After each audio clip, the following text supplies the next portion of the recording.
வேதனைகளை அவர் காண்கிறார், என் கண்ணீரையும் அவர் பார்க்கிறார், என் வேதனைகளை அவர் காண்கிறார், என் கண்ணீரையும் அவர் பார்க்கிறார். ஏற்ற காலத்தில் உதவி செய்கிறார், ஏற்ற காலத்தில் உதவி செய்கிறார், உதவி செய்கிறார். இயேசு நல்லவர், சர்வ வல்லவர், அன்பு நிறைந்தவர். இயேசு நல்லவர், சர்வ வல்லவர், அன்பு நிறைந்தவர். எனக்கு ஒரு நேசர் உண்டு, அவர்தான் இயேசு ராஜா. எனக்கு ஒரு புகலிடம் உண்டு, அவர்தான் இயேசு ராஜா. சர்வலமுள்ள தேவனே, எங்கள் பரலோக பிதாவே, எங்கள் புகலிடமே தஞ்சமே, உம்முடைய குமாரன் எங்கள் இரட்சகர் இயேசு நாமத்தில் உம்முடைய பிரசன்னத்துக்குள் வந்திருக்கிறோம் அப்பா. தீங்கு நாளில் கூடார மறைவில் ஒளித்து வைக்கிற கர்த்தர், கரத்தின் நிழலினால் எங்களை மறைக்கிற தேவன், உமக்கு நன்றி செலுத்துகிறோம். ஒவ்வொரு நாளும் உம்முடைய கிருபையினால் எங்களை பாதுகாத்து நடத்தி வருகிறீரே, உமக்கு நன்றி நன்றி நன்றி. இந்த நாள் பரிசுத்த ஆராதனை ஆசீர்வதித்து தருவீராக, எங்களுக்கு ஒரு மனதை தருவீராக, பிரசன்னத்தால் நிரப்புங்க. இந்த ஆராதனை முழு இருதயத்தோடு பங்கெடுத்து உடைய வார்த்தைகளை கேட்டு ஆசீர்வதிக்கப்பட ஒவ்வொரு ஆத்மாவுக்கு உதவி செய்வீராக. ஆண்டவரே, டிவி யூடியூப் சேனல் வழியாக இந்த ஆராதனையில் பங்கெடுக்கிறவர்கள் மேல் உடைய பிரசன்னம் இறங்குவதாக. உண்மை இருதயத்தோடு முழு இருதயத்தோடு தாகத்தோடு வாஞ்சியோடு இதில் பங்கெடுக்கிற ஒவ்வொருவரையும் தனிப்பட்ட வாழ்க்கையிலும் குடும்பத்திலும் வேலையிலும் கையின் பிரயாசத்திலும் ஆசீர்வதிங்க. என் விசுவாசத்தில் வளர்ப்பீராக. இந்த ஆராதனையில் ஆண்டவரே, பாடல் ஆராதனை நேரம் செய்தி நேரத்தை ஆசீர்வதித்து தருவீராக. டிவி சேனல் இந்த தடையில்லாமல் ஒளிபரப்பு பண்ணப்பட எல்லாரும் இதில் பங்கெடுக்க உதவி செய்யுங்க. யூடியூப் சேனல் தடையில்லாமல் ஆண்டவரே எல்லாரும் இதில் பங்கெடுத்து ஆசீர்வாதங்கள் பெற உதவி செய்வீராக. எல்லாவற்றையும் மேல தேவனாய் கர்த்தர் நிறைவான ஆசீர்வாதங்கள் ஒவ்வொருவரும் கட்டளையிடுவீராக.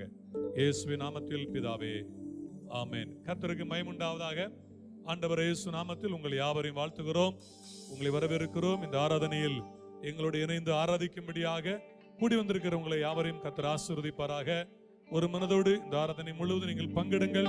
கர்த்தர் உங்களை ஆசீர்வதிப்பார். தெரிந்த பாடல் நன்றி என்று சொல்லுகிறோம் நாதா, நாவலை துதிக்கிறோம் நாதா என்கிற பாடலை நாம் யாவரும் சேர்ந்து பாடுவோம்.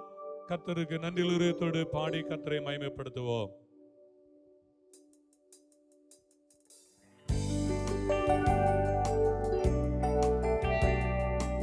நல்ல உற்சாகமாய் கரங்களை தட்டி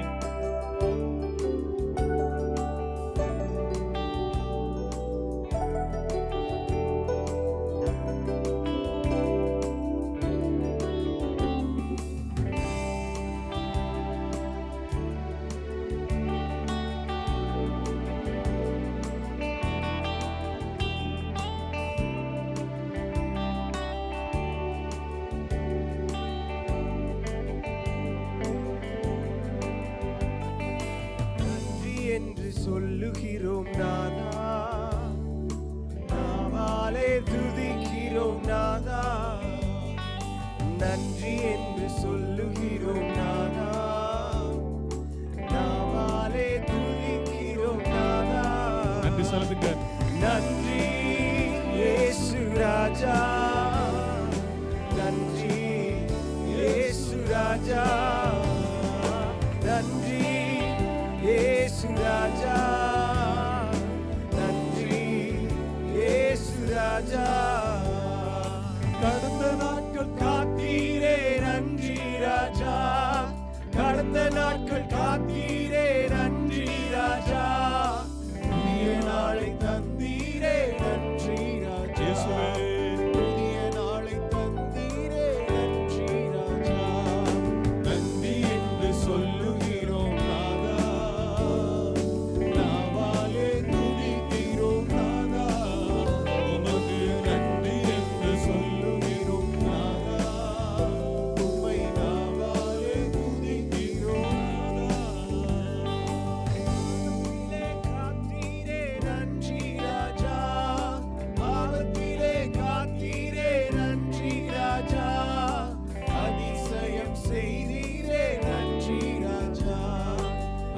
அதிசயம் செய்தீரே நன்றி ராஜா.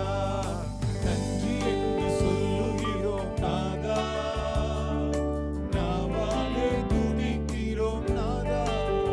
உமக்கு நன்றி என்று சொல்லுகிறோம் நாதா, நாவாலே துதிக்கிறோம் நாதா. வாழ்க்கையிலே ஒளி விளக்காய் வந்தீரையா, வாழ்க்கையிலே ஒளி விளக்காய் வந்தீரையா. வார்த்தை என்ற மன்னாவை தந்தீரையா, வார்த்தை என்ற மன்னாவை தந்தீரையா. நன்றி என்று சொல்லுகிறோம் நாதா, நாவாலே துதிக்கிறோம் நாதா. நன்றி நன்றி என்று சொல்லுகிறோம் நாதா, உம்மை நாவாலே துதிக்கிறோம் நாதா. அடைக்கலமே அடைக்கலமே கேடகமே நன்றி ராஜா, அடைக்கலமே கேடகமே நன்றி ராஜா. அன்பே என் ஆறுதலே நன்றி ராஜா, அன்பே என் ஆறுதலே நன்றி ராஜா. நன்றி என்று சொல்லுகிறோம் நாதா, நாவாலே துதிக்கிறோம் நாதா. உமக்கு நன்றி என்று சொல்லுகிறோம் நாதா, உம்மை நாவாலே துதிக்கிறோம் நாதா. நன்றி இயேசு ராஜா, நன்றி இயேசு ராஜா, நன்றி இயேசு ராஜா, நன்றி இயேசு ராஜா.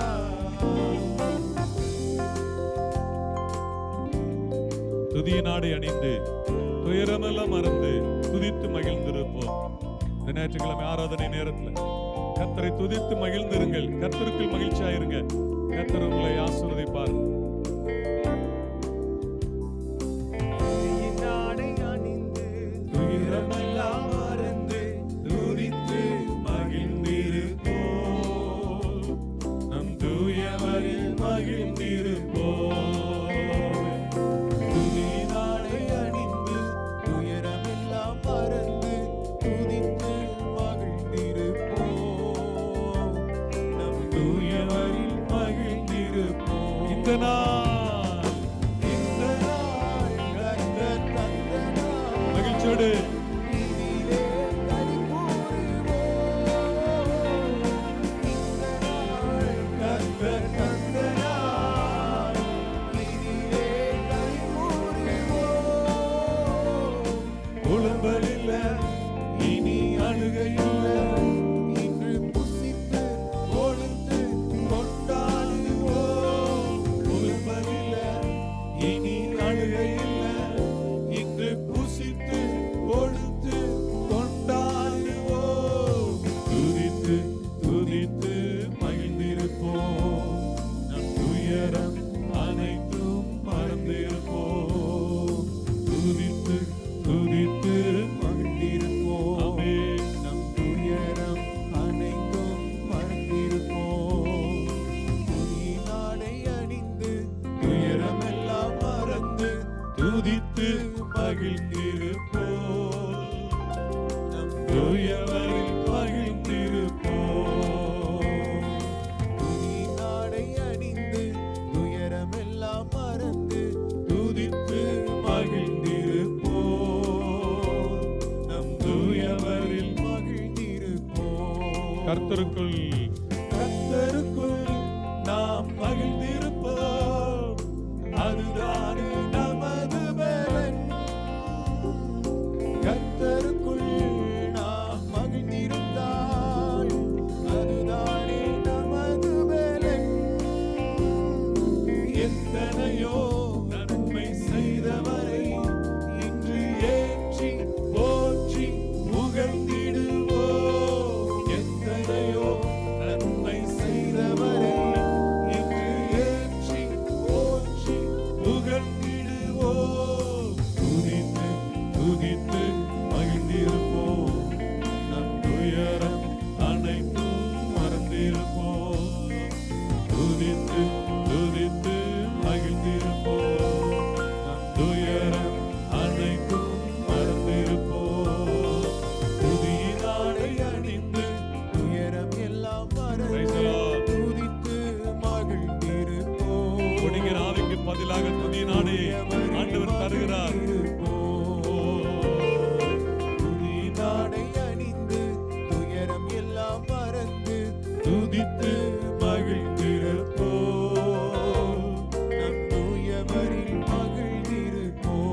நன்றியோடும் புகழ் பாடலோடும் நன்றியோடும் புகழ் பாடலோடும் அவர் வாசலில் நுழைந்திடுவோம். நன்றியோடும் புகழ் பாடலோடும் அவர் வாசலில் நுழைந்திடுவோம். நல்லவரே, கிருபை உள்ளவரே, இன்று நாடெல்லாம் உயர்த்திடுவோம். நல்லவரே, கிருபை உள்ளவரே, இன்று நாடெல்லாம் உயர்த்திடுவோம். துதித்து துதித்து மகிழ்ந்திருப்போம். துயரம் அனைத்தும் மறந்திருப்போம். துதித்து துதித்து மகிழ்ந்திருப்போம். நம் துயரம் அனைத்தும் மறந்திருப்போம். துதியினாடை அணிந்து துயரமெல்லாம் மறந்து துதித்து மகிழ்ந்திருப்போம். நம் தூயவரில் மகிழ்ந்திருப்போம். துதியினாடை அணிந்து துயரமெல்லாம் மறந்து துதித்து மகிழ்ந்திருப்போம். நம் தூயவரில் மகிழ்ந்திருப்போம். விளம்பலுக்கு பதில் ஆனந்தமே, புலம்பலுக்கு பதில் ஆனந்தமே, இன்று ஆனந்தம் ஆனந்தமே. புலம்பலுக்கு பதில் ஆனந்தமே, இன்று ஆனந்தம் ஆனந்தமே. ஒடுங்கி போன ஆவி ஓடி போச்சு, இன்று உற்சாக ஆவி வந்தாச்சு. ஒடுங்கி போன ஆவி ஓடி போச்சு, இன்று உற்சாக ஆவி வந்தாச்சு. துதித்து துதித்து மகிழ்ந்திருப்போம். நம் துயரம் அனைத்தும் மறந்திருப்போம். துதித்து துதித்து மகிழ்ந்திருப்போம். நம் துயரம் அனைத்தும் மறந்திருப்போம். துதியினாலே அணிந்து துயரம் எல்லாம் மறந்து துதித்து மகிழ்ந்திருப்போம். நம் தூயவரில் மகிழ்ந்திருப்போம். துதியினாலே அணிந்து துயரம் எல்லாம் மறந்து துதித்து மகிழ்ந்திருப்போம். நம் தூயவரில் மகிழ்ந்திருப்போம். Praise the Lord. கர்த்தர் நல்லவர். கர்த்தரை பாடி ஆராதிப்பது நம்முடைய வாழ்க்கையில் கிடைத்த ஒரு மேன்மையான மேலான ஒரு பாக்கியம். கர்த்தருக்குள் கலிகூறணும். ஒடுங்கின ஆவிக்கு பதிலாக துதி நாடை தருகிறார். நல்ல துதிக்கணும், ஸ்தோத்திரிக்கணும். அப்பொழுதுதான் ஒரு மகிழ்ச்சியின் ஆவி, உன்னத ஆவி நம்மை நிரப்பும். இந்த உலகத்தை குறித்து துக்கப்பட வேண்டாம். உங்கள் துக்கம் சந்தோஷமாக மாறும் என்று ஆண்டவருடைய வார்த்தை சொல்கிறது. Praise the Lord. கர்த்தர் நல்லவர். அடுத்த பாடலை சேர்ந்து நம்ம பாடப்போகிறோம். கர்த்தர் நல்லவர், இயேசு நல்லவர், நம் இயேசு பெரியவர், இயேசு உன்னதர், சர்வலோகத்தின் ஆண்டவர், நல்லவர், பெரியவர், சர்வ வல்லவர் என்கிற பாடலை சேர்ந்து பாடுவோம்.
சுகம் தரும் தெய்வம் நம் இயேசு.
Praise the Lord. Amen.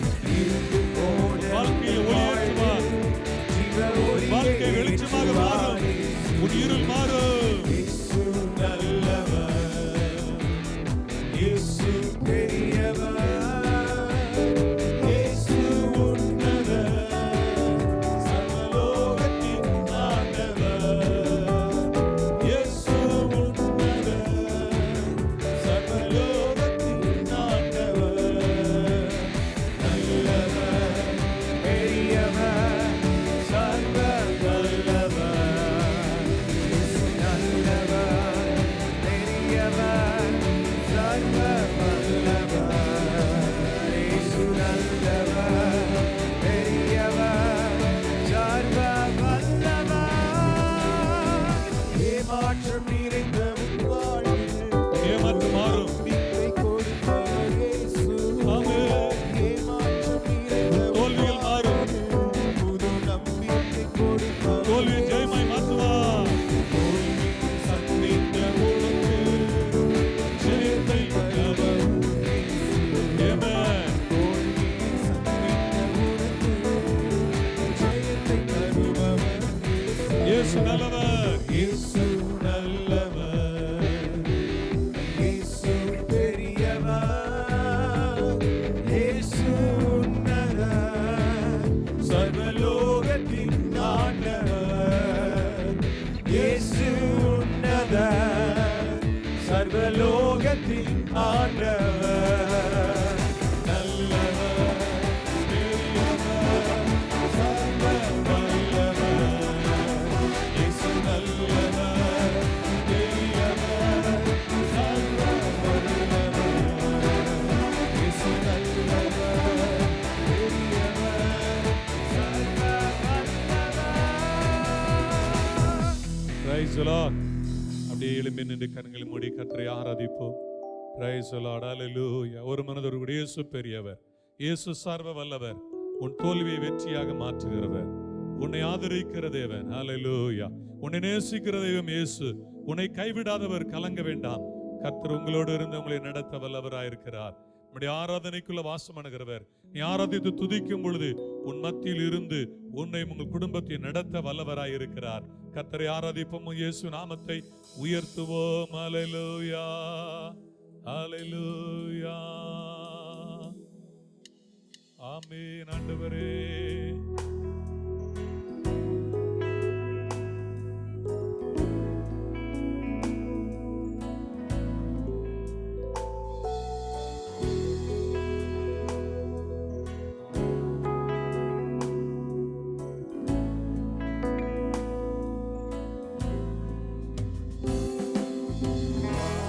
ஆராதனைக்குள் வாசம் செய்யும் ஆவியானவரே,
வாசம் செய்யுமே.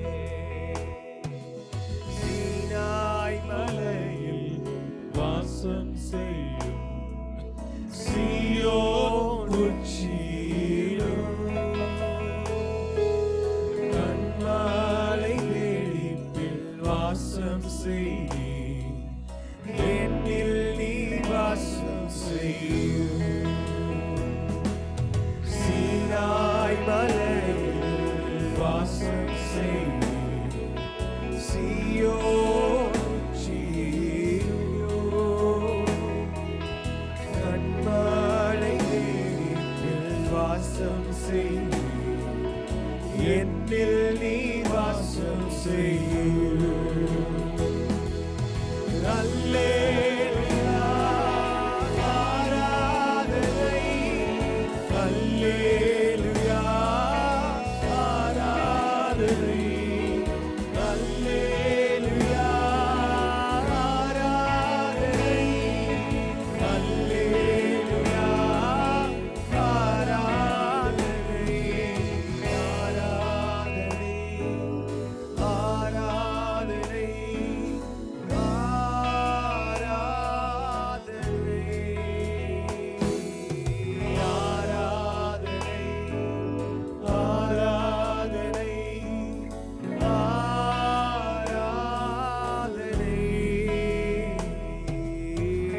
ஆராதனை,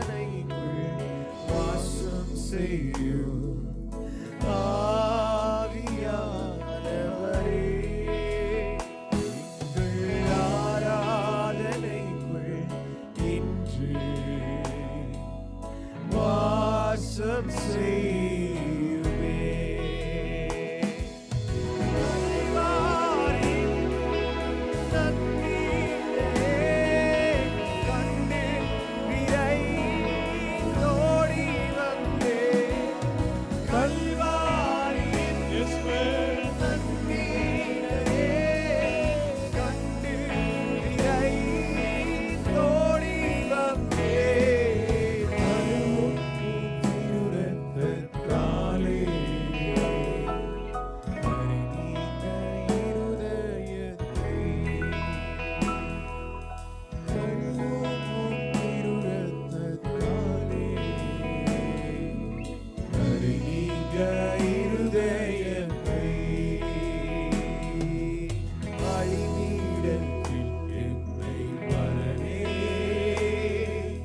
படைக்கின்றேனே இந்த வேளை, அடியேனை திரு சித்தம் போல ஆண்டு நடத்திடுவே. அடியேனை திரு சித்தம் போல ஆண்டு நடத்திடுவே.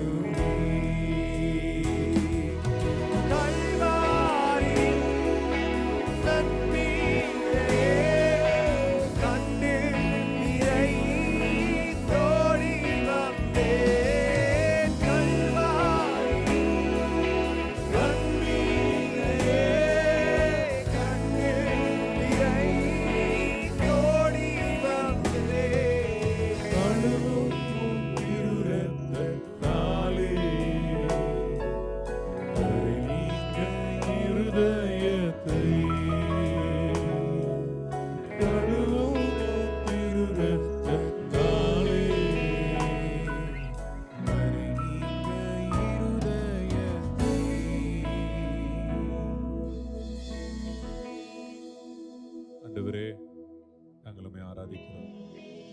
பரிசுத்த தேவன், எங்கள் குற்றங்கள் எல்லாம் மன்னிப்பீரார். இயேசுவே, எங்களுக்காக நன்மையானவர்களை பரிந்து பேசுகிறேன். உம்முடைய பரிசுத்த ரத்தம் இந்த நாள் ஆராதனையில் பங்கெடுக்கிற ஒவ்வொருவரையும் குடும்பத்தையும் கர்த்தர் அற்புதமாக பலப்படுத்தி நடத்தும். உம்முடைய வார்த்தைகளை கேட்க ஒவ்வொருவரையும் பலப்படுத்தும். உம்முடைய வார்த்தையினால் எங்களோடு பேசுவீராக. தெய்வ கிருபை யாவரையும் தாங்கட்டும். ஆண்டவரே, திருக்கரத்தில் எல்லாவற்றையும் நாங்கள் ஒப்பு கொடுத்து செபிக்கிறோம். இயேசுவின் நாமத்தில் பிதாவே, ஆமென், ஆமென்.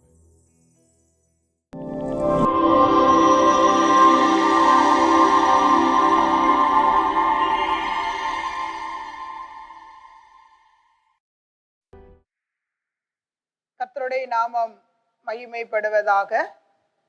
இந்த நாட்களிலே வீட்டிலே இருந்த வண்ணமாக கர்த்தருடைய வார்த்தையை கேட்டுக்கொண்டிருக்கிற உங்கள் யாவரையும் கர்த்தர் தாமே ஆசீர்வதிப்பாராக.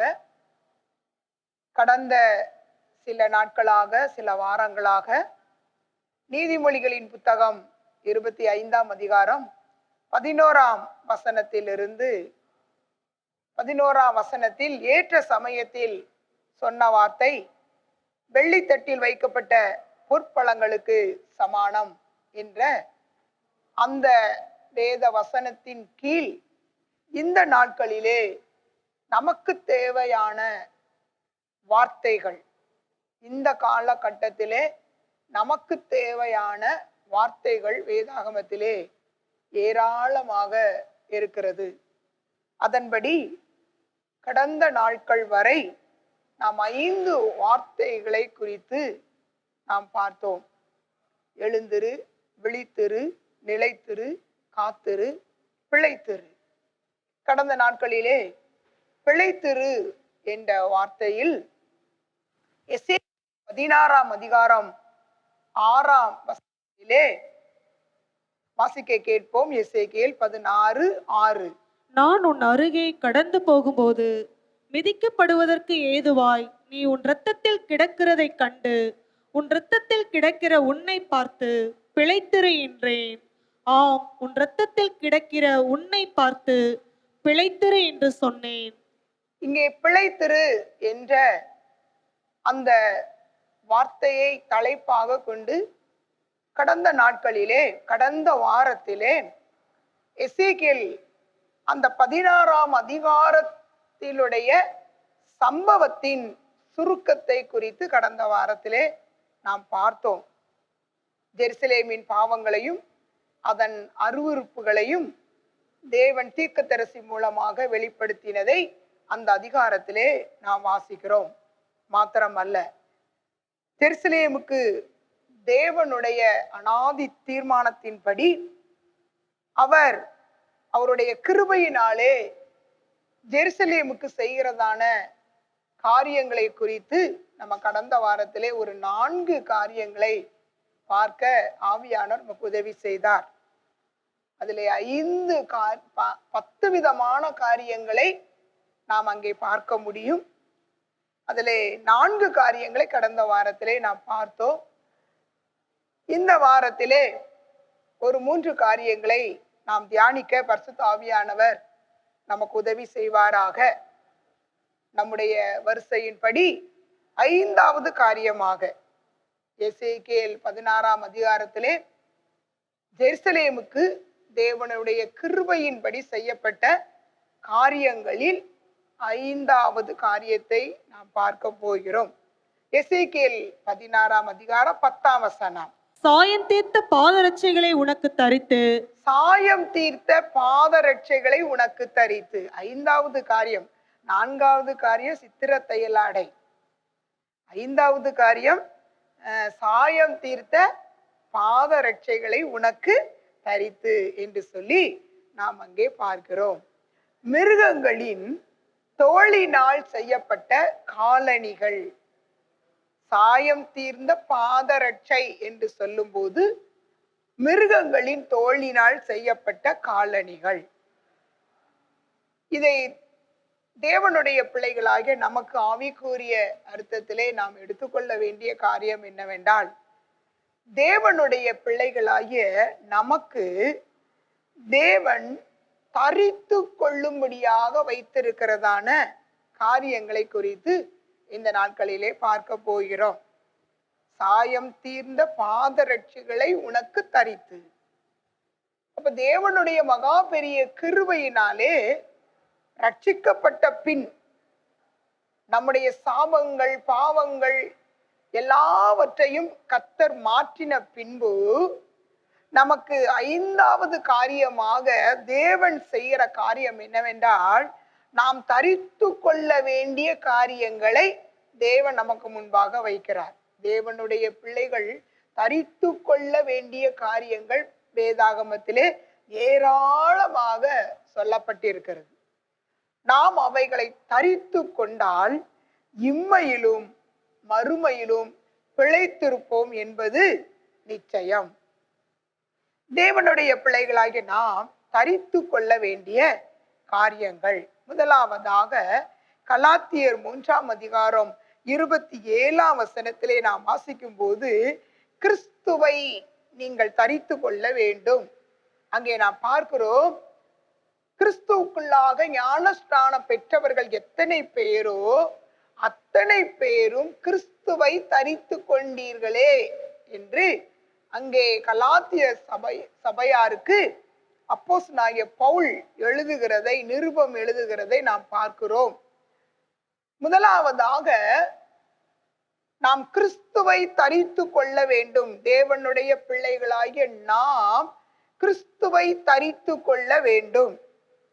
கிறிஸ்துவை தரித்து கொள்வது என்றால் கிறிஸ்துவின் சாயல், கிறிஸ்துவின் சுபாவம் நம்மிலே வெளிப்பட வேண்டும். அதுதான் கிறிஸ்துவை தரித்து கொள்வதாகும். நம்மை பார்க்கிறவர்கள் நமக்குள் கிறிஸ்துவை பார்க்க வேண்டும். கிறிஸ்துவை நாம் தரித்து கொண்டவர்களாய் இருக்க வேண்டும் என்று சொல்லி வேதம் நமக்கு போதிக்கிறது. இரண்டாவதாக எபேசியர் 6:11 பார்க்கும்போது, தேவனுடைய சர்வாயுத வர்க்கத்தை நாம் தரித்து கொள்ள வேண்டும் என்று சொல்லி அங்கே நாம் பார்க்கிறோம். ஏன் தேவனுடைய சர்வாயுத வர்க்கத்தை நாம் தரித்து கொள்ள வேண்டும் என்றால், அங்கே 11 சொல்லப்படுகிறது. வாசிக்க கேட்போம். நீங்கள் பிசாசின் தந்திரங்களோடு எதிர்த்து நிற்க திராணை உள்ளவர்கள் ஆகும்படி தேவனுடைய சர்வாயுத வர்க்கத்தையும் தரித்து கொள்ளுங்கள். இங்கே பார்க்கிறோம், பிசாசின் தந்திரங்களோடு எதிர்த்து நிற்க திராணி உள்ளவர்கள் ஆகும்படி தேவனுடைய சர்வாயுத வர்க்கத்தையும் தரித்து கொள்ளுங்கள். நமக்கு போராட்டம் மாம்சத்தோடு இரத்தத்தோடு மாத்திரம் அல்ல. வாசியுங்கள் அந்த வசனத்தை. ஏனெனில் மாம்சத்தோடும் இரத்தத்தோடும் அல்ல, துரைத்தனங்களோடும் அதிகாரங்களோடும் இப்பிரபஞ்சத்தின் அந்தகார லோகாதிபதிகளோடும் வான மண்டலங்களில் உள்ள பொல்லாத ஆவிகளின் சேனைகளோடும் நமக்கு போராட்டம் உண்டு. இங்கே நாம் பார்க்கிறோம், பொல்லாத ஆவியின் சேனைகளோடு நமக்கு போராட்டம் உண்டு என்று சொல்லி நாம் அங்கே பார்க்கிறோம். பிசாசுக்கு எப்பவுமே அவனை வழிபடுகிற, விக்கிரக ஆராதனை செய்கிற ஜனங்கள் மீது அவனுக்கு கவனம் கிடையாது. அவனுடைய முழு கவனம் யார் மேல இருக்கும்னா, தேவனுடைய பிள்ளைகளாகிய உங்க மேலே என் மேலே தான். எப்படியாவது இவர்களை விழுங்க வேண்டும், வீழ்த்த வேண்டும் என்கிறதான அந்த முயற்சியில தான் அதிகமா ஈடுபட்டிருப்பான். ஒரு முறை 2 மனிதர்கள், அவர்கள் வாத்துக்களை வளர்த்து விற்று பிழைப்பு நடத்துகிறவர்கள். அவங்க 2 பேரும் அப்படி இந்த வாத்துக்களை அப்படி கொண்டு போகும்போது அவங்க 2 பேர் பேசிக்கிட்டே போவாங்க. ஒரு மனிதன் தேவ பக்தி உள்ள மனிதன், ஒரு மனிதன் தேவ பக்தி இல்லாத மனிதன். தேவ பக்தி உள்ள மனிதன் அவன் எப்பொழுதும் அந்த பக்தி இல்லாத மனிதனிடத்திலே, எனக்கு ஒரே போராட்டம், எனக்கு இந்த மாதிரி பிரச்சனை வந்துச்சு, எனக்கு இந்த உபத்திரம் வந்துச்சு, இந்த கஷ்டம் வந்துச்சு, ஆனா இதுல எல்லாம் எனக்கு ஆண்டவர் உதவி செஞ்சாரு, ஏசப்பா எனக்கு உதவி செஞ்சாரு, என்னை விடுதலை ஆக்கினாரு, ரட்சித்தார், அப்படிலாம் அவர்கிட்ட பேசிக்கிட்டே போவார். இதை இந்த பக்தி இல்லாத மனிதன் பல நாட்களாக கேட்டு கேட்டு அவனுக்கு சலிச்சு போச்சு. அப்போ ஒரு நாள் அவன் இடத்துல சொன்னா, நீ எப்ப பார்த்தாலும் ஒரே போராட்டம், பிரச்சனை, உபத்திரம், அதுல இருந்து எனக்கு ஆண்டவர் விடுதலை கொடுத்தாரு, எனக்கு ரட்சிப்பை கொடுத்தா, அப்படி பேசுற, என்ன பாரு, நான் ஜாலியா இருக்கிறேன், எனக்கு எந்த போராட்டமும் இல்லை, எனக்கு எந்த தெய்வமும் விடுதலை கொடுக்கையும் இல்லை, எனக்கு எந்த பிரச்சனையும் இல்லை, நான் நல்லா ஜாலியா இருக்கிறேன் அப்படின்னு சொல்லி அந்த பக்தி இல்லாத மனிதன் பக்தி உள்ள மனிதனிடத்திலே சொன்னானாம். அப்பொழுது பக்தி உள்ள மனிதன் அவன்கிட்ட சொன்னானா, உனக்கு ஒரு காரியத்தை நான் புரிய வைக்க வேண்டியதாக இருக்கிறது என்று சொல்லி, அவர்களுடைய தொழிலே இந்த வாத்துக்களை வளர்க்கிறது தானே, அதை வச்சே அவர் ஒரு காரியத்தை, ஒரு உதாரணத்தை சொன்னார். ஒரு வாத்துக்களை வேட்டையாடுவதற்கு ஒருவன் வந்தான். அதுல 2 வாத்துக்கள் ரொம்ப வேகமாக ஓடினது. அப்போ அந்த வாத்துக்களை வேட்டையாட வந்தவன் ஒரு கல்லை கொண்டு 2 வாத்துக்கள் ஓடிக்கொண்டிருக்கிற ஒரு வாத்து மேல ஒரு கல்லை தூக்கி போட்டான். அந்த ஒரு வாத்து மேல அந்த கல்லு பட்டு அது பலமாக பட்டதுனால அந்த வாத்து அந்த இடத்துல செத்து விழுந்துச்சு. இன்னொரு வாத்து வேகமாக ஓடிச்சு. இந்த 2 வாத்துக்கள்ல அந்த வேட்டையாட வந்த மனிதன் எந்த வாத்து மேல கண்ணா இருப்பான் அப்படின்னு சொல்லி கேட்டான். உடனே அவன் சொன்னான், இது என்ன தெரியாதா, செத்து கிடந்த வாத்து கீழே கிடக்கும், ஓடிக்கிட்டு இருக்கே தப்பிச்சு, அந்த வாத்தை எப்படியாவது பிடிக்கணும்னு சொல்லிதான் அவன் பின்னால விரட்டிட்டு போயிருப்பான் அப்படின்னு சொல்லி இவன் சொன்னான். உடனே அந்த பக்தி உள்ள மனுஷன் சொன்னா, நீ சரியா சொன்ன, செத்து கிடந்த வாத்து அந்த இடத்துலதான் கிடக்கும், தப்பிச்சு ஓடுது பாரு, அந்த வாத்தை தான் பிடிக்கணும் அப்படின்னு சொல்லி அவன் பின்னால போயிருப்பான். அதுதான் சரி. இப்போதைக்கு இந்த கதையிலிருந்து கற்றுக்கொள்ள வேண்டியது என்ன தெரியுமா? செத்த வாத்து நீ, உயிருள்ள வாத்து நான். நீ ஏற்கனவே பிசாசுடைய கையில தான் நீ இருக்கிற. பிசாசுடைய வலையில நீ விழுந்துட்ட. உன்னை குறிச்சு பிசாசுக்கு கவலையே கிடையாது. எப்பனாலும் அவனுடைய காரியத்தை உன்னிடத்துல அவன் செயல்படுத்தலாம். பிசாசு கைக்கு தப்பிச்சு ஓடுற பாரு, ஏன் மேலதான் அவன் குறியா இருப்பான் என்று சொல்லி அவர் சொன்னார். அதனாலதான் எனக்கு சில பிரச்சனைகள் வந்தாலும் என் தேவன் என்னோடு கூட இருக்கிறதுனால எனக்கு அவர் விடுதலை கொடுக்கிறார் என்று சொன்னார். எனவே தேவனுடைய பிள்ளைகளாகிய நமக்கு மாம்சத்தோடு இரத்தத்தோடு மாத்திரம் அல்ல, வான மண்டலத்தின் பொல்லாத ஆவிகளின் சேனைகளோடு நமக்கு போராட்டம் உண்டு. அந்த போராட்டமான சூழ்நிலையிலே நாம் தேவனுடைய சர்வாயுத வர்க்கத்தை தரித்திருப்போமானால் அவனை நம்மால் ஜெயிக்க முடியும். எனவேதான் அங்கே அப்போஸ்தலனாகிய பவுல் அங்கே எபேசு சபையாருக்கு அவர் எழுதுகிறார். 6 விதமான அந்த ஆயுதங்களை நீங்கள் தரித்திருக்க வேண்டும். நீங்கள் பிசாசுக்கு எதிர்த்து நிற்கும்படிக்கு உங்களுக்கு திராணி வேணும்னா உங்களுக்கு என்ன தேவை? இந்த 6 விதமான ஆயுதங்கள் உங்களுக்கு வேணும். இந்த 6 விதமான ஆயுதங்களை நீங்க தரித்திருக்க வேண்டும். நம்ம எல்லாருக்கும் தெரிந்திருக்கிறபடி அந்த எபேசியர் 6ஆம் அதிகாரத்துல நம்ம வாசிக்கிறோம். முதலாவதாக சத்தியம் என்னும் கச்சை, அறையில் கட்டினவர்களாய், பெல்ட். நம்ம எல்லாரும் சத்தியம் என்றால் இந்த இடத்துல உண்மை இருக்கணும். பிசாசை நம்ம எதிர்க்கணும்னா நம்ம வாழ்க்கையில உண்மை இருக்கணும். நம்ம வாழ்க்கையில உண்மை இருந்தா தான் தேவனுக்கு அடுத்த காரியம், மனுஷருக்கு அடுத்த காரியங்கள், உலகத்துக்குரிய காரியங்கள், இப்படி எல்லாவற்றிலும் உண்மை இருந்தால் மாத்திரமே நம்ம பிசாசை ஜெயிக்க முடியும். பிசாசை எதிர்த்து நிற்பதற்கு நமக்கு திராணி அதுலதான் இருக்கு. இரண்டாவதாக பார்க்கிறோம், நீதி என்னும் மார்க்கவசம், மார்பில். நமக்குள்ள நீதி அல்ல, தேவனுடைய நீதி. நீதி என்னும் மார்க்கவசத்தை நாம் அணிந்திருந்தால் பிசாசை எதிர்த்து நிற்க முடியும். மூன்றாவதாக நாம் பார்க்கிறோம், சமாதானத்தின் சுவிசேஷம் அறிவிப்பதற்கான ஆயத்தம் என்னும் பாதரட்சை. தேவனுடைய சேவை, தேவனுடைய ஊழியம், இதை செய்வதற்கு நமக்கு எப்பவுமே ஒரு ஆயத்தம் என்கிற ஒரு பாதரட்சை இருக்க வேண்டும். ஆயத்தம் இருந்தால் பிசாசை நாம் எதிர்த்து நிற்க முடியும். நான்காவதாக விசுவாசம் என்னும் கேடகம். இடது கையில பிடிச்சிருக்கணும்.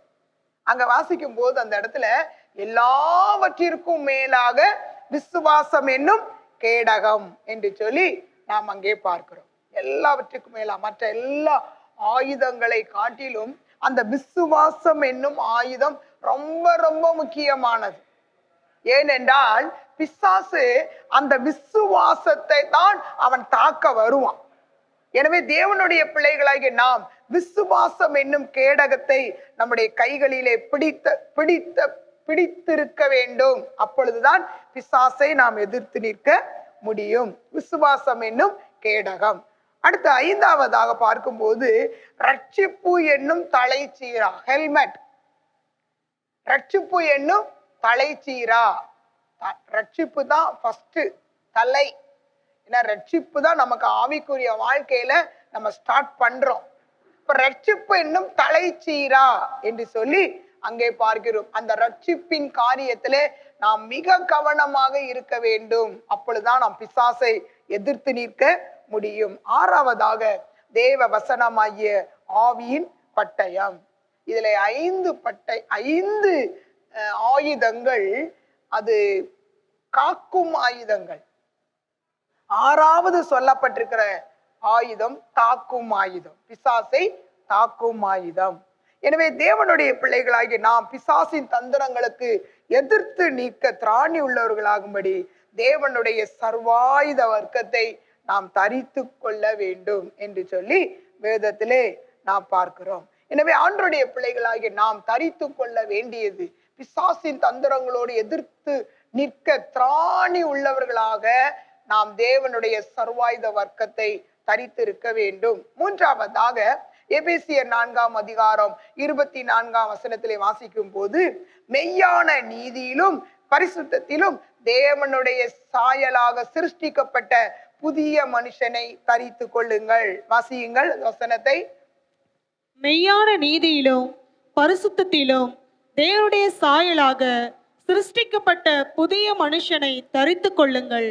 புதிய மனுஷனை கொலோசையர் 3:10 கூட வாசிக்கிறோம். நம்ம புதிய மனுஷனை தரித்து கொள்ள வேண்டும் என்று சொல்லி நாம் அங்கே பார்க்கிறோம். தன்னை புதிதாக்கப்பட்ட புதிய மனுஷனை, தன்னை சிருஷ்டித்தவருடைய சாயலுக்கு ஒப்பாய் பூரண அறிவடையும்படி புதிதாக்கப்பட்ட புதிய மனுஷனை தரித்து கொண்டிருக்கிறீர்களே என்று சொல்லி நாம் அங்கே வாசிக்கிறோம். அப்போ ஜென்ம சுபாவத்திலிருந்து முற்றிலுமாய் நாம் விடுதலை பெற்று இயேசுவின் சாயலை நாம் தரித்து கொள்ள வேண்டும். இயேசுவின் செய்கைகள், இயேசுவின் சுபாவங்கள் நம்மிலே வெளிப்பட வேண்டும். சகலமும் புதிதாக்கப்பட வேண்டும். அந்த ஜென்ம சுபாவத்துல கொஞ்சம் கூட நம்ம வாழ்க்கையில இருக்கக்கூடாது. நம்ம ரட்சிக்கப்பட்டதுக்கு அப்புறம் அந்த பழைய ஜென்ம சுபாவம் உள்ள மனுஷன் இருக்கான் பாருங்க, அந்த மனுஷன் நமக்குள்ள இருக்கக்கூடாது. முற்றிலுமாய் தேவனுடைய சாயலாக நாம் மாற்றப்பட வேண்டும். தேவனுடைய இயேசுடைய சுபாவத்துக்குள்ள நம்ம வர வேண்டும். ஒரு முறை சாது சுந்தர் சிங் ஒரு விசுவாசியுடைய வீட்டுக்கு கடந்து போனாராம். அப்ப அந்த விசுவாசியுடைய வீடு அடைக்கப்பட்டிருந்தது. அவர் வாசலிலே நின்று கதவை தட்டினார். அப்பொழுது இந்த வீட்டுக்குள்ள இருந்து ஒரு சிறு பிள்ளை ஓடி வந்தாள். ஓடி வந்து பார்த்துட்டு சாது சுந்தர் சிங்க பார்த்துட்டு கதவை திறக்காம வீட்டுக்குள்ள ஓடி போய், அம்மா அம்மா இயேசு வந்திருக்கிறாருன்னு சொன்னா. அந்த பிள்ளையுடைய பார்வையிலே சாது சுந்தர் சிங் ஒரு இயேசுவை போல தெரிஞ்சார்.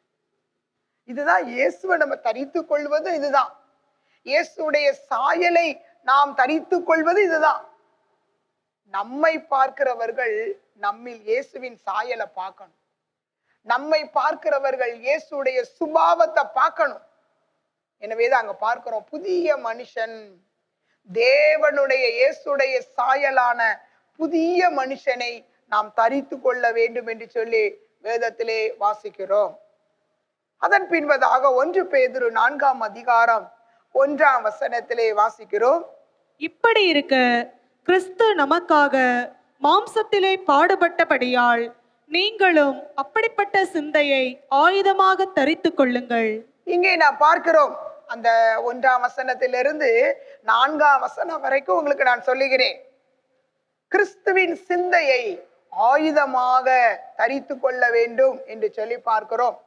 அந்த 2-3 வசனங்களிலே வாசிக்கும் போது, ரட்சிக்கப்பட்ட பின்பு நாம் இனி பழைய மனுஷனுக்குரிய இச்சைகளின்படி பிழைக்காமல் பழைய பாவங்களை விட்டு ஓய்ந்து கிறிஸ்துவின் சிந்தையை, பாவத்துக்கு எதிர்த்து போராடும் ஆயுதமாக நாம் தரித்து கொள்ள வேண்டும். கிறிஸ்துவின் சிந்தையை, தேவனுடைய பிள்ளைகளாகிய நாம் ரட்சிக்கப்பட்ட பின்பு அந்த பழைய பாவங்களை விட்டு ஓய்ந்திரணும், விட்டு விட வேண்டும். விட்டு பாவத்துக்கு எதிர்த்து போராடும் கிறிஸ்துவின் சிந்தையை நாம் ஆயுதமாக அணிந்து கொள்ள வேண்டும். அப்புறம் பாத்தீங்கன்னா அதுக்கப்புறம் நாம் தனித்து கொள்ள வேண்டியது கொலோசையர் 3:12 வாசிக்கும் போது, உருக்கமான இரக்கத்தையும் தயவையும் மனத்தாழ்மையும் சாந்தத்தையும் நீடிய பொறுமையும் தரித்து கொள்ளுங்கள். தேவனுடைய பிள்ளைகளுக்கு இதெல்லாம் அடையாளம். நாம தரித்து கொள்ள வேண்டியவைகள். இந்த சுபாவங்கள்லாம் நமக்குள்ள இருந்தா இதெல்லாம் கிறிஸ்துவின் அடையாளங்கள், கிறிஸ்துவின் சாயலின் அடையாளங்கள், கிறிஸ்துவின் சுபாவத்தின் அடையாளங்கள். மத்தேயு 11:29 வாசிக்கும் போது இயேசுவின் திவ்ய சுபாவம் அங்கே சொல்லப்பட்டிருக்கிறது. இயேசு சொன்னார், நான் சாந்தமும் மனத்தாழ்மையுமாயிருக்கிறேன். சாந்தமும் மனத்தாழ்மை. அப்ப இங்கே பார்க்கிறோம், இயேசுவின் அந்த திவ்ய சுபாவத்தை நாம் தரித்து கொள்ள வேண்டும் என்று சொல்லி நாம் அங்கே பார்க்கிறோம். கடைசியாக கொலோசையர் 3:14 இவை எல்லாவற்றுக்கும் மேலாக பூரண சக்குணத்தின் கட்டாய அன்பை தரித்து கொள்ளுங்கள் என்று சொல்லி பார்க்கிறோம். தேவனுடைய பிள்ளைகளுக்கு அன்பு ரொம்ப ரொம்ப முக்கியமானது. நாம் தரித்து கொள்ள வேண்டிய மிக முக்கியமான ஒன்று தெய்வீக அன்பு.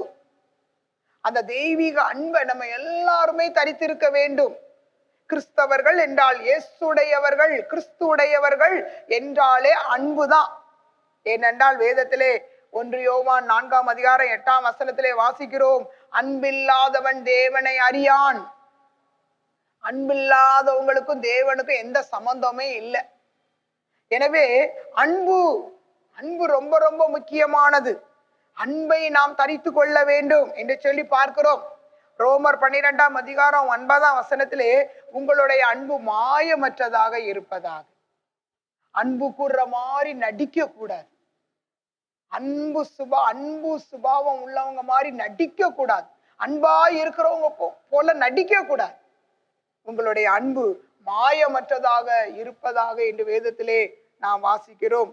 இன்னும் 1 கொரிந்தியர் 13:1-2-3 பார்க்கும்போது அங்க மிகப்பெரிய காரியங்கள் எல்லாம் நம்மிடத்தில் இருந்து அன்பு இல்லை என்றால் ஒன்றுமே இல்லை. அங்க அவர் சொல்றாரு, மனுஷர் பாசை, தூதர்கள் பாசை நீங்க பேசினாலும் அன்பு இல்லைன்னா ஒண்ணுமே இல்லை. 2வதாக சொல்றாரு, தீர்க்க தரிசன வரத்த உடையவங்களா நீங்க இருந்தாலும் அன்பு உங்களுக்குள்ள இல்லைன்னா ஒண்ணுமே இல்லை. அப்புறம் சொல்றாரு பாருங்க, மலைகளை பெயர்க்கத்தக்க விசுவாசம் உங்களுக்குள்ள இருந்தாலும் அன்பு இல்லைன்னா ஒண்ணுமே இல்லை. அப்புறம் சொல்றாரு, உங்களுக்கு உண்டான எல்லாவற்றையும் நீங்கள் அன்னதானம் பண்ணினாலும் அன்பு இல்லை என்றால் ஒன்றுமில்லை. உங்கள் சரீரத்தை சுட்டரிப்பதற்கு கொடுத்தாலும் அன்பு இல்லை என்றால் ஒன்றுமே இல்லை. பாத்தீங்களா, இதெல்லாம் ரொம்ப மேன்மையான காரியங்கள், பாராட்டப்பட வேண்டிய காரியங்கள், புகழ்ச்சிக்குரிய காரியங்கள், மேன்மையாய் பேசப்பட வேண்டிய காரியங்கள். ஆனால் இந்த காரியங்கள் எல்லாமே அன்பின் அடிப்படையில தான் இருக்கு.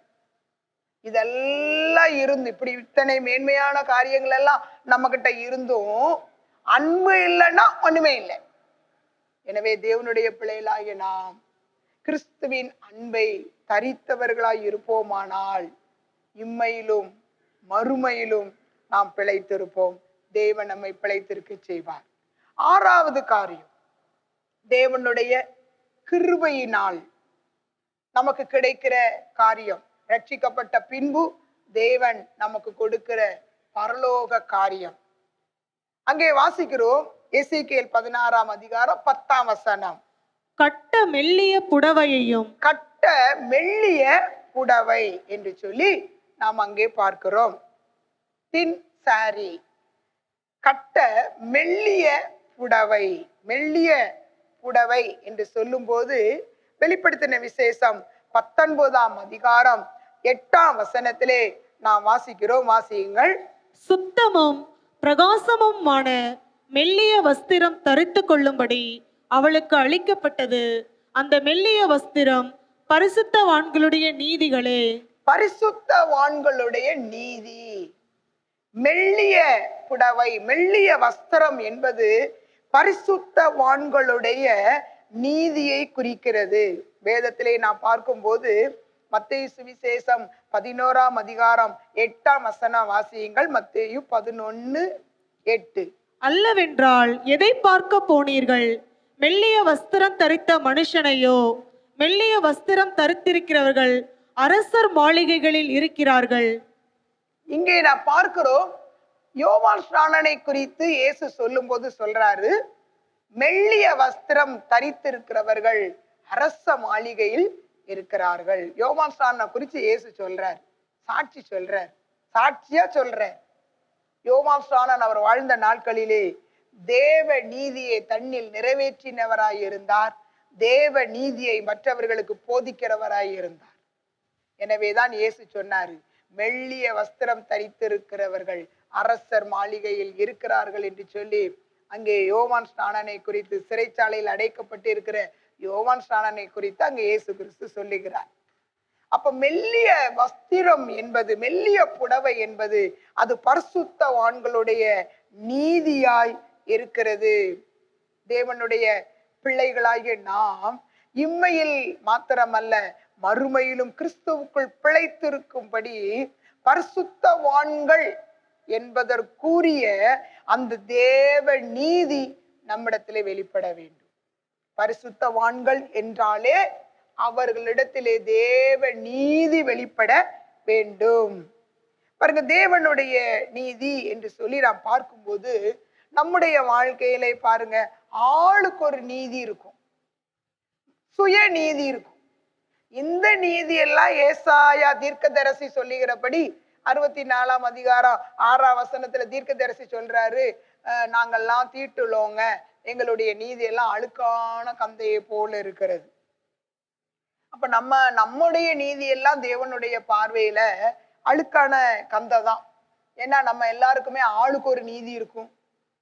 ஒருவர் நீதின்னு சொல்றத இன்னொருவர் அது அநீதின்பாரு, அவரு நீதின்னு சொல்றத இவரு அநீதின்பாரு. ஆளுக்கு ஒரு நீதி இருக்கும், சுய நீதி. நம்ம எல்லாருமே தேவ நீதியை வெளிப்படுத்துவதை காட்டிலும் சுய நீதியை வெளிப்படுத்துவதில் தான் நம்ம எல்லாம் ரொம்ப ஆர்வமா இருப்போம். நம்ம நீதி, நம்மளுடைய சுய நீதியை வெளிப்படுத்துறது அது அல்ல. அந்த நீதியினால நாம பிழைத்திருக்க முடியாது. தேவனுடைய நீதியை நாம் வெளிப்படுத்த வேண்டும். உபாகமம் 16ஆம் அதிகாரம் 20ஆம் வசனத்திலே வாசிக்கிறோம். வாசியுங்கள். உபாகமம் 16:20. நீ பிழைத்து உன் தேவனாகிய கர்த்தர் உனக்கு கொடுக்கும் தேசத்தை சுதந்தரித்துக் கொள்ளும்படிக்கு நீதியை பின்பற்றுவாயாக. இங்கே வாசிக்கிறோம், நீ பிழைத்து உன் தேவனாகிய கர்த்தர் உனக்கு கொடுக்கும் தேசத்தை நீ சுதந்தரித்துக் கொள்ளும்படிக்கு நீதியையே பின்பற்றுவாயாக. தேவ நீதியையே பின்பற்றுவாயாக. தேவ நீதியை நம்ம பின்பற்றினாதான், தேவ நீதி நம்மிடத்தில் வெளிப்பட்டாதான் நம்ம தேசத்தை, நமக்கு தேவன் கொடுத்த தேசத்தை சுதந்தரித்துக் கொள்ள முடியும். இந்த பூமியையும் சுதந்தரித்துக் கொள்ள முடியும், பரலோகத்தையும் சுதந்தரித்துக் கொள்ள முடியும். இன்னும் கூட சங்கீதம் 15ஆம் சங்கீதம் 2ஆம் வசனத்துல வாசிக்கிறோம். அங்கே வாசிக்கிறோம், நீதியை நடப்பிக்கிறவர்கள், நீதியை நடப்பிக்கிறவர்கள் பரலோக ராஜ்யத்திற்கு போவார்கள் என்று சொல்லி நாம் அங்கே பார்க்கிறோம். தேவ நீதியை நடப்பிக்கிறவர்கள் தான் பரலோக ராஜ்யத்திற்கு போக முடியும். ஏசாயா 58ஆம் அதிகாரம் 8ஆம் வசனத்திலே வாசிக்கும் போது, உன் நீதி உனக்கு முன்பாக செல்லும், கர்த்தருடைய மகிமை உன்னை பின்னாலே காக்கும். இந்த வசனத்தை நம்ம கொஞ்சம் உற்று கவனிச்சா அங்க நம்ம பார்க்கிறோம், உன் நீதி உனக்கு முன்னாலே செல்லும், கர்த்தருடைய மகிமை உன்னை பின்னாலே காக்கும். இந்த வசனத்தின்படி நாம் அறிந்து கொள்ள வேண்டியது என்ன தெரியுமா? நம்ம நீதி நமக்கு முன்னால போறதுனால அந்த நீதி எப்படிப்பட்டதா இருக்கணும்னு பாத்துக்கிறேங்க. இதுல 2 காரியம் பார்க்கலாம். ஒன்று, நம்ம நீதி நமக்கு முன்னால போகுது. அப்ப நம்ம நீதி செஞ்சாதான் அது நமக்கு முன்னால இருக்கும். நம்ம அநீதி செஞ்சா அநீதி தான் நமக்கு முன்னால இருக்கும். நமக்கு முன்னால நீதி போகுதா அநீதி போகுதா? நமக்கு முன்னால நீதி முன்பாக செல்லுமானால் தேவனுடைய மகிமை நமக்கு பின்னாலே நம்மை காக்கும். தேவனுடைய மகிமை நம்மை தொடர்ந்து காக்க வேண்டும் என்றால் நமக்கு முன்பாக நீதி செல்ல வேண்டும். நீதியான கிரிகைகள், நீதி, நம்முடைய நீதி எப்படிப்பட்டதா இருக்கிறது? நம்ம நீதி, தேவனுடைய நீதியை நடப்பிக்கிறவங்களா இருக்கிறோமா? தேவனுடைய நீதியை செய்யறவங்களா இருக்கிறோமா? தேவனுடைய நீதியை நிறைவேற்றுறவங்களா இருக்கிறோமா? ஒரு முறை 2 பெண்கள் அவர்கள் பிரசவத்திற்காக மருத்துவமனையிலே சேர்க்கப்பட்டார்கள். 2 பெண்களுக்குமே ஒரே நேரத்துல பிரசவமானது. அப்போ அந்த பிரசவம் பார்த்ததான நர்ஸு அவங்க வெளியில வந்து அதுல ஒரு சகோதரியுடைய கணவர் ஆவலா குழந்தை, என்ன குழந்தை அப்படிங்கிறத தெரிஞ்சுக்கிறன்னு ரொம்ப ஆவலா நின்றுட்டு இருந்தார். அப்போ நர்ஸ் ஓடி வந்து சொன்னாங்க, உங்களுடைய மனைவிக்கு பெண் குழந்தையும் இன்னொரு சகோதரி அவங்களுக்கு ஆண் குழந்தையும் பிறந்ததாக அந்த நர்ஸு அவங்க பேசினாங்க. அப்ப இதை அந்த கணவர் அதை கேட்டுட்டு இருந்தார். உடனே இந்த நர்ஸை தனியா கூட்டிட்டு போய், நான் உங்களுக்கு பணம் கொடுக்கறேன், எனக்கு ஆண் பிள்ளை தான் வேணும், என்னுடைய மனைவிக்கு பெண் பிள்ளைன்னு சொல்றீங்க, இன்னொரு பெண்ணுக்கு ஆண் பிள்ளைன்னு சொல்றீங்க, நான் உங்களுக்கு பணம் கொடுக்கறேன், அந்த ஆண் பிள்ளைய எனக்கும் இந்த பெண் பிள்ளைய அந்த அம்மா கிட்டே மாத்த முடியுமா?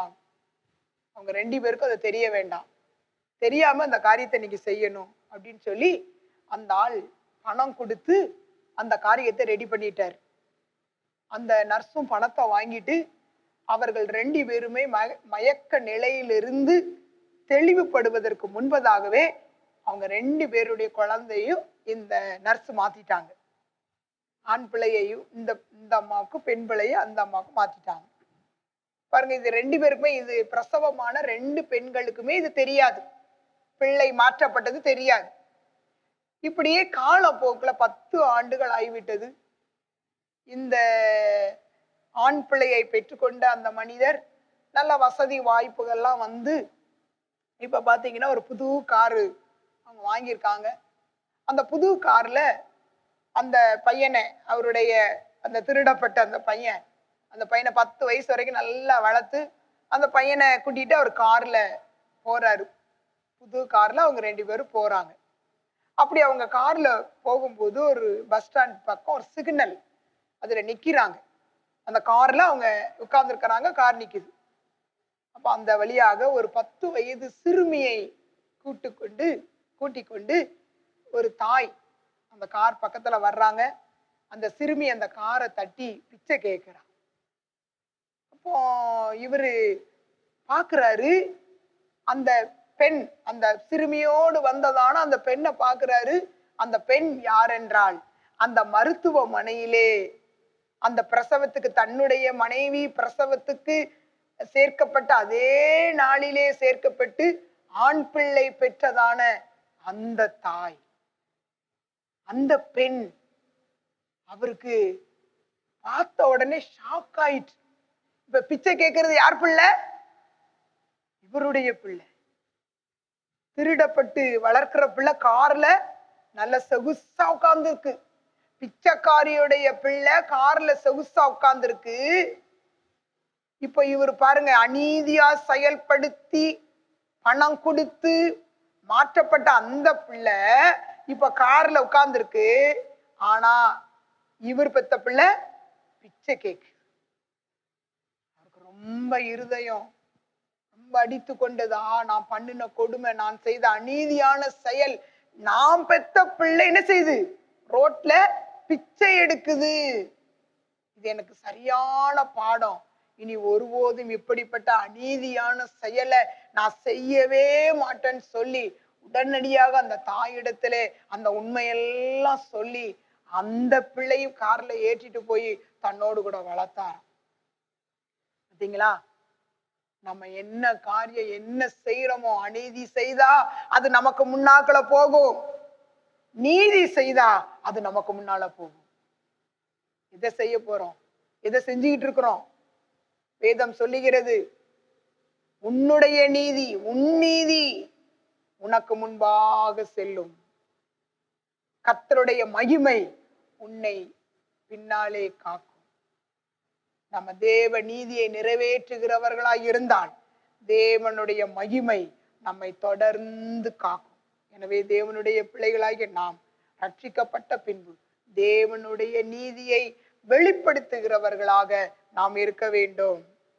அடுத்து நாம் பார்க்கும்போது கடைசி காரியமாக எசேக்கியேல் தீர்க்க தரிசன புத்தகம் 16ஆம் அதிகாரம் 10ஆம் வசனத்தை வாசியுங்கள். மூடிக்கொள்ள பட்டு சால்வையும் உனக்கு கொடுத்து. இங்கே நாம் பார்க்கிறோம், இந்த தேவ நீதியிலே இன்னொரு காரியத்தை கூட நான் சொல்லுகிறேன். யோபுவின் புத்தகத்துல 27ஆம் அதிகாரம் 6ஆம் வசனத்துல யோபு சொல்றாரு, நீதியை கெட்டியாய் பிடித்திருக்கிறேன். எனக்கு அந்த வசனம் ரொம்ப பிடிச்சிருக்கு, அதான் திரும்ப சொல்றேன். என் நீதியை கெட்டியாய் பிடித்திருக்கிறேன், அதை நான் விட்டு விடேன். எவ்வளவு அழகா சொல்றாரு, எவ்வளவு உறுதியா சொல்றாரு பாருங்க. என் நீதியை நான் கெட்டியாய் பிடித்திருக்கிறேன். தேவனுடைய பிள்ளைகளாகிய நாம் ஒருபோதும் யாருக்காகவும் எதற்காகவும் தேவ நீதியை நாம் விட்டுவிடக் கூடாது.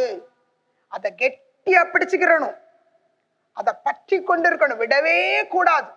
தேவ நீதியை ஒரு நாள் விட்டுறாதீங்க. தேவ நீதியை விட்டுறாதீங்க. தேவ நீதியை நாம வெளிப்படுத்தினாதான் இம்மையிலும் மறுமையிலும் நாம் பிழைத்திருப்போம். தேவன் நம்மை பிழைத்திருக்க செய்வார். இங்கே பார்க்கிறோம் பாருங்க, 7வது காரியமாக மூடிக்கொள்ள பட்டு சால்வை. மூடிக்கொள்ள பட்டு சால்வை. இந்த நம்முடைய கலாச்சாரத்தின்படி இந்த பட்டு சால்வை நம்ம எதற்கு பயன்படுத்துவோம்னா, சிலரை கௌரவிக்கும்படிக்கு நம்ம என்ன செய்வோம், சால்வை அணிந்து அவர்களை கௌரவிப்பது அது ஒரு நம்முடைய கலாச்சாரத்தின் வழக்கம். சரி, ஏசாயா 61:10 கூட நீதியின் சால்வை அப்படின்னு போடப்பட்டிருக்கிறது. சரி, நான் உங்களுக்கு சால்வை என்ற அந்த தேவன் நமக்கு கொடுக்கிற அந்த கிருபையை நான் உங்களுக்கு ஆவிக்குரிய விதத்திலே நான் உங்களுக்கு கொஞ்சம் விளக்கி சொல்ல விரும்புகிறேன். சால்வை என்பது தேவன் நமக்கு கொடுக்கிற வரம். இதற்கு ஆதாரமாக 2 ராஜாக்கள் 2ஆம் அதிகாரத்திலே 9ஆம் வசனம் வாசிக்க கேட்போம். 9ஆம் வசனம். அவர்கள் அக்கறைப்பட்ட பின்பு எலியா எலிசாவை நோக்கி, நான் உன்னை விட்டு எடுத்துக்கொள்ளப்படும் முன்னே நான் உனக்கு செய்ய வேண்டியது என்ன கேள் என்றான். அதற்கு எலிசா, உம்மிடத்தில் உள்ள ஆவியின் வரம் எனக்கு இரட்டிப்பாய் கிடைக்கும்படி வேண்டுகிறேன் என்றான். 13ஆம் வசனம். பின்பு அவன் எலியாவின் மேலிருந்து கீழே விழுந்த சால்வையை எடுத்து திரும்பி போய் யோர்தானின் கரையிலே நின்று. இங்கே நான் பார்க்கிறோம், இந்த சம்பவம் நம்ம எல்லாருக்குமே தெரியும். எலியா இடத்தில் எலியா கேட்டாரு. எலிசா இடத்துல உனக்கு என்ன வேணும்னு கேட்டாரு. அப்ப எலிசா சொல்றாரு, எனக்கு உம்மிடத்தில் உள்ள வரம் இரட்டிப்பா எனக்கு வேணும் அப்படின்னு. அப்ப உடனே அவர் சொன்னாரு, நான் எடுத்துக்கொள்வதை நீ பார்த்தேன்னா உனக்கு கிடைக்கும் அப்படின்னு சொன்னார். அந்த நாளிலிருந்தே எலிசா எலியாவோடு கூட இருந்தார் என்பது நமக்கு அந்த வசனங்களிலே நமக்கு தெரிய வருகிறது. அப்போ எலியா எடுத்துக்கொள்ளப்படும் போது எலிசா கதறாரு, அழுறாரு. அப்போ பாருங்க, எலியா எடுத்துக்கொள்ளப்பட்டுட்டாரு. எடுத்துக்கொள்ளப்பட்ட பின்பு மேலிருந்து எலியா மேலிருந்த அந்த சால்வை எலிசா மேல விழுது. அப்ப அந்த சால்வை அவர் எடுத்து யோர்தானை பார்த்து கரையில நின்று, எலியாவின் தேவன் எங்கே என்று சொல்லி அவர் என்ன செய்யறார், அந்த சால்வையை கொண்டு அந்த யோர்தான் நதி அடிக்கிறார். அடிச்ச உடனே அந்த யோர்தான் நதி 2ஆ பிரிஞ்சிச்சு. அதன் பின்பு அவங்க இக்கரை படுகிறதை நாம் பார்க்கிறோம். அதன் பின்பதாக தொடர்ச்சியா பார்க்கிறோம், எலியா 7 அற்புதங்களை செய்தார், எலிசா 14 அற்புதங்களை செய்தார். அப்போ எலியாவிடத்தில் இருந்த அந்த வரம் இரட்டிப்பாய் எலிசாவுக்கு கிடைத்தது என்று சொல்லி பார்க்கிறோம். அந்த வரங்களிலே முதலாக அவர் செய்த அற்புதம், அந்த சால்வையை கொண்டு அவர் யோர்தான் அடிச்சா இருப்பாருங்க, அது 2ஆ பிளந்துச்சு. அப்ப அந்த சால்வை எலியாவிடத்திலிருந்து விழுந்த சால்வை எலிசாவுக்கு வரங்களை கொண்டு வந்தது. தேவனுடைய பிள்ளைகளாகிய நமக்கும் ஆண்டவர் ரட்சிக்கப்பட்டதுக்கு அப்புறம் வரங்களை கொடுக்கிறார். நம்ம வரங்கள் அப்படின்னு சொன்ன உடனே அந்த 1 கொரிந்தியர் 12ஆம் அதிகாரத்துல 8-10 வரைக்கும் சொல்லியிருக்கு பாருங்க, 9 விதமான வரம். அதைத்தான் நம்ம எல்லாரும் நினைப்போம், அந்த வரம். அப்போ உடனே நம்ம எல்லாரும் நினைப்போம், அந்த வரம்லாம் யாருக்கு? நமக்கு தேவையில்லை, விசுவாசிகளாகிய நமக்கு தேவையில்லை. அந்த வரமெல்லாம் ஊழியர்களுக்கு தான் தேவை, அவங்களுக்கு தான் அந்த வரம், அவங்களுக்கு தான் அந்த வரத்தை ஆண்டவர் கொடுப்பாரு அப்படின்னு சொல்லி நம்ம நினைப்போம். 12:7 வாசிக்கிறோம். 12:7 வாசியுங்கள். 12:7 ஆவியினுடைய அனுக்கிரகம் அவனவனுடைய பிரயோஜனத்திற்கென்று அளிக்கப்பட்டிருக்கிறது. இங்கே பார்க்கிறோம், பொதுவான நன்மைக்காக ஆவியின் வரங்கள் கொடுக்கப்படுகிறது. பொதுவான நன்மைகள், அதாவது சுயநலம் இருக்கக்கூடாது. சுயநலம் இல்லாமல் வரங்களை பயன்படுத்துகிறவர்களுக்கு வரங்கள் ஆவியானவரால் கொடுக்கப்படும். சொல்ல வேண்டும் என்றால், சபை வளர்ச்சிக்காக வரங்களை பயன்படுத்துகிறவர்களுக்கு இங்கே சொல்லப்பட்டிருக்கிற 9 விதமான வரங்கள் கொடுக்கப்படும். வரங்களை பயன்படுத்த தெரியாதவங்க, வரங்களை பயன்படுத்த முடியாதவங்களுக்கெல்லாம் ஆவியானவர் வரங்களை கொடுக்க மாட்டார். சரி, இந்த நீங்க நினைக்கிற மாதிரி இந்த 9 விதமான வரங்களும் அது ஊழியர்களுக்கு, அது நமக்கு அவசியம் இல்லாத ஒன்று என்று நீங்கள் நினைத்தாலும், விசுவாசிகளாகிய உங்களுக்கு என்றும் வேதத்திலே 7 விதமான வரங்களை ஆவியானவர் எழுதி வைத்திருக்கிறார். அந்த வரங்களை ரொம்ப ஈஸியா நீங்க பெற்றுக்கொள்ள முடியும், அந்த வரங்களை நீங்க பயன்படுத்த முடியும். ஏன், உங்களுக்குள்ள இப்பொழுது கூட அந்த வரங்கள் இருக்கும், அதை நீங்க தான் தேடி கண்டுபிடிக்கணும். அந்த வேத பகுதியிலிருந்து நம்ம ஆராயும் போது நீங்க கொஞ்சம் யோசித்து பாருங்க, இந்த வரங்கள், இப்படிப்பட்ட வரங்கள்லாம் எனக்குள்ள இருக்கா? கட்டாயம் இருக்கும். தேவன் உங்களுக்கென்று, நம்ம எல்லாருக்குமே ஆவியானவர் வரங்களை தந்திருக்கிறார். நம்ம ரட்சிக்கப்பட்டதுக்கு அப்புறம் பட்டு சால்வையினால் நம்மை மூடுகிறார், வரங்களினால் கர்த்தர் நம்மை அலங்கரிக்கிறார். நம்மள யாருமே வரங்கள் எனக்கு இல்லைன்னு சொல்லவே முடியாது. ரோமர் 12ஆம் அதிகாரம் 6ஆம் வசனத்துல 7 விதமான வரங்களை குறித்து அங்கே சொல்லப்பட்டிருக்கிறது. அந்த வரங்களை குறித்து மிக வேகமாக நாம் தியானித்து செபித்து கடந்து செல்ல போகிறோம்.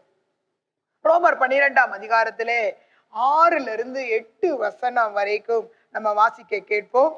நமக்கு அருளப்பட்ட கிருபையின்படியே நாம் வெவ்வேறான வரங்கள் உள்ளவர்கள் ஆனபடியினாலே நம்மில் தீர்க்க தரிசனம் சொல்லுகிற வரத்தை உடையவன் விசுவாச பிரமாணத்துக்கு ஏற்றதாக சொல்ல கடவன். ஊழியம் செய்கிறவன் ஊழியத்திலும், போதிக்கிறவன் போதிக்கிறதிலும், புத்தி சொல்கிறவன் புத்தி சொல்லுகிறதிலும் தரித்திருக்க கடவன். பகிர்ந்து கொடுக்கிறவன் வஞ்சனை இல்லாமல் கொடுக்க கடவன். முதலாளியானவன் ஜாக்கிரதையாய் இருக்க கடவன். இரக்க செய்கிறவன் உற்சாகத்துடனே செய்ய கடவன். இங்கே நான் பார்க்கிறோம் 7 விதமான வரங்கள். இதெல்லாம் வரமா அப்படின்னு நீங்க இதுவரை ஒருவேளை அறியாம இருந்திருக்கலாம். ரட்சிக்கப்பட்ட பின்பு, தேவனுடைய பிள்ளைகளாக நாம் மாற்றப்பட்ட பின்பு, நம்ம எல்லாருக்குமே தேவன் வரங்களை தந்திருக்கிறார். நீங்க யாருமே வரங்கள் தரலன்னு சொல்லவே முடியாது. இந்த வசனத்தின் படி உங்களுக்குள்ள இந்த வரங்கள் இருக்கிறது. ஒருவேளை இந்த வரங்களை நீங்க இதுவரைக்கும் பயன்படுத்தலைன்னா, இனி வருகிறதான நாட்கள்ல நீங்கள் இந்த வரங்களை, இப்படிப்பட்ட வரங்களை நீங்கள் கட்டாயமாக பயன்படுத்தி புரோஜனப்படுத்தி தேவனுடைய நாமத்தை மகிமைப்படுத்த வேண்டும். அங்க நம்ம பார்க்கிறோம் பாருங்க, இந்த 7 விதமான வரங்களும் உங்களுக்குள்ளே வெளிப்படுத்தப்படுமானால் நீங்கள் பரலோக ராஜ்யத்தை சுதந்தரித்துக் கொள்ளும் சாக்கியத்தையும் பெறுவீர்கள் என்று சொல்லி நம்ம எசேக்கியேல வாசிக்கிறோம். இங்க நம்ம பார்க்கும்போது முதலாவதாக தீர்க்க தரிசனம் சொல்லுகிற வரத்தை உடையவன். தீர்க்க தரிசன வரம், அந்த 9 வரத்துல தீர்க்க தரிசன வரமும் இருக்கு. என்ன, இந்த தீர்க்க தரிசன வரத்தை உங்களுக்கு நான் சொல்றேன். இந்த தீர்க்க தரிசன வரத்தை உடையவர்கள் விசுவாச பிரமாணத்துக்கு ஏற்றதாக சொல்லணுமா? விசுவாச பிரமாணத்துக்கு ஏற்றதாக. இத உங்களுக்கு நான் கொஞ்சம் புரியும்படியாக சொல்றேன். விசுவாசத்தின் விகிதத்திற்கு ஏற்ப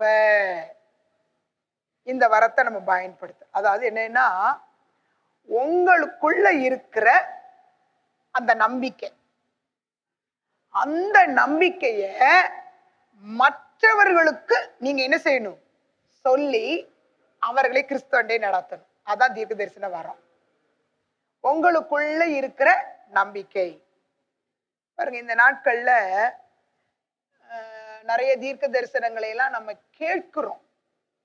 ஏன்னா அந்த தீர்க்க தரிசனங்கள்லாம் நம்பக்கூடியதா இருக்குதா அல்லது ஏமாற்றக்கூடியதா இருக்குதா? நீங்க நம்பக்கூடிய காரியங்களை, நம்ப தகுந்த காரியங்களை நீங்கள் தீர்க்க தரிசனமாக சொல்ல வேண்டும் என்று சொல்லி நாம் வேதத்திலே பார்க்கிறோம்.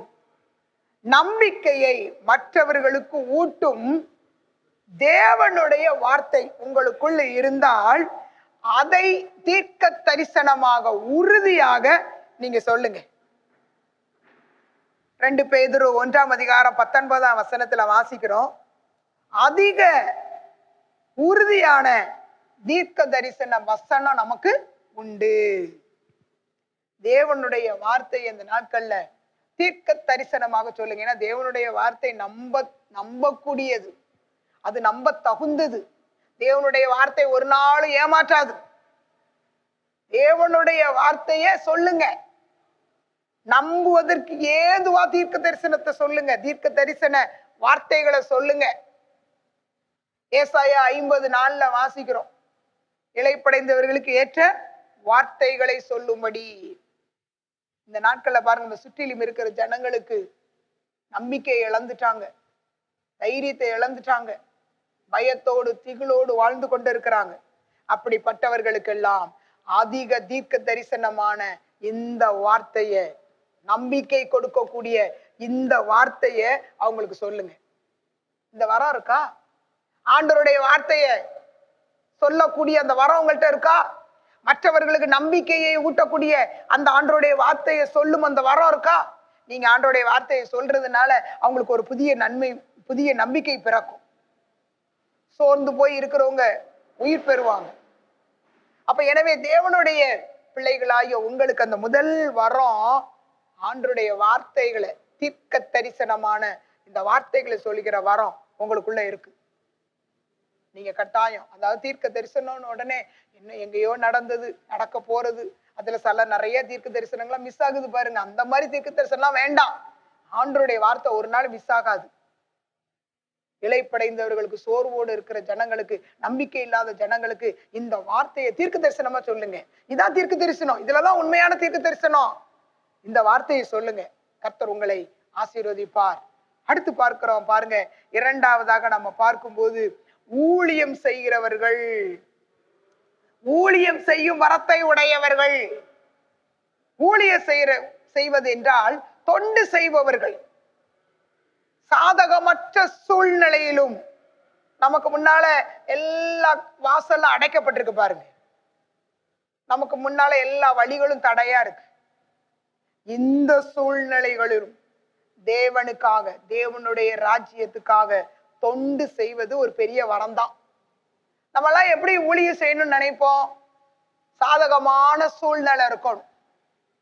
அப்படி சாதகமான சூழ்நிலை நமக்கு முன்னால இருந்தா நம்மலாம் தேவனுக்கு தொண்டு செய்வோம், தேவனுக்கு சேவை செய்வோம். ஏதாவது ஒரு தடை, ஒரு பிரச்சனை இருந்தா நம்ம எல்லாம் செய்வோமா? ஆனா பாட்டு பாடுவோம் பாருங்க, மழையானாலும் வெயிலானாலும் என்ன செய்வோம்? தொண்டு செய்வோம் அப்படின்னு பாட்டு பாடுவோம். அது பாட்டு தான். நம்முடைய வாழ்க்கையில இப்ப செய்ய முடியுமா? சூழ்நிலையெல்லாம் சாதகமற்ற இருக்கு, அடைக்கப்பட்ட வாசல்கள், தடையான வழிகள் இதான் நமக்கு முன்னால இருக்கு. இதன் மத்தியிலும் சிலர் ஆண்டவருக்கு கண்டு தொண்டு செய்வாங்க பாருங்க. இந்த வாய்ப்பை விட்டுற மாட்டாங்க. இந்த வாய்ப்பை பயன்படுத்தி, இந்த சாதகமற்ற வாய்ப்பை பயன்படுத்தி ஆண்டவருக்கு தொண்டு செய்கிறவர்கள் உண்மையிலேயே வரம் பெற்றவர்கள். உங்களால முடியுதா? உங்களால தன்னால் இயன்றதை செய்யுங்க. உங்களால இந்த நாட்களில் எப்படிப்பட்ட ஊழியத்தை செய்ய முடியும்? ஊழியமே செய்ய முடியாது, டோட்டலா அடப்பட்டிருக்கு அப்படி சொல்லாதீங்க. செய்ய முடியும். ஆண்டவருக்கென்று தொண்டு செய்ய வேண்டும் என்று நீங்க வரம் பெற்றிருப்பீர்களானால் நிச்சயமா உங்களால செய்ய முடியும். உங்களால செய்யாம இருக்க முடியாது. எனவே இந்த நாட்கள்ல, தடையான நாட்களிலும் அடைப்பட்டிருக்கிற இந்த நாட்களிலும் தொடர்ந்து கர்த்தருடைய ஊழியத்தை செய்யுங்கள். கர்த்தருக்கு தொண்டு செய்யுங்கள். கிடைக்கிற வாய்ப்பை வைத்து செய்யுங்கள். அது மிகப்பெரிய ஒரு வரம். அந்த வரத்தை அனல் மூட்டி எழுப்புங்க. தட தட தடன்னு சொல்லி அந்த தொண்டு செய்கிற அந்த அனுபவங்களை எல்லாம் மூடி வச்சிடாதீங்க. தடையாக்கி நீங்களே போட்டுறாதீங்க. வாய்ப்புகளை பயன்படுத்துங்க. அடுத்து பார்க்கிறோம் பாருங்க, போதிக்கிறவன் போதிக்கிறதிலும், அதுவும் ஒரு வரம். போதிக்கிறது அப்படின்னு சொன்ன உடனே பாஸ்டர் அவங்க தான் போதிப்பாங்க, நமக்கு இல்லை அப்படின்னு நீங்க நினைக்க கூடாது. போதிப்பது என்பது அங்கே இன்னொரு மொழிபெயர்ப்புல சொல்லப்பட்டு இருக்கிறது, கற்றுக் கொடுப்பவர்கள்.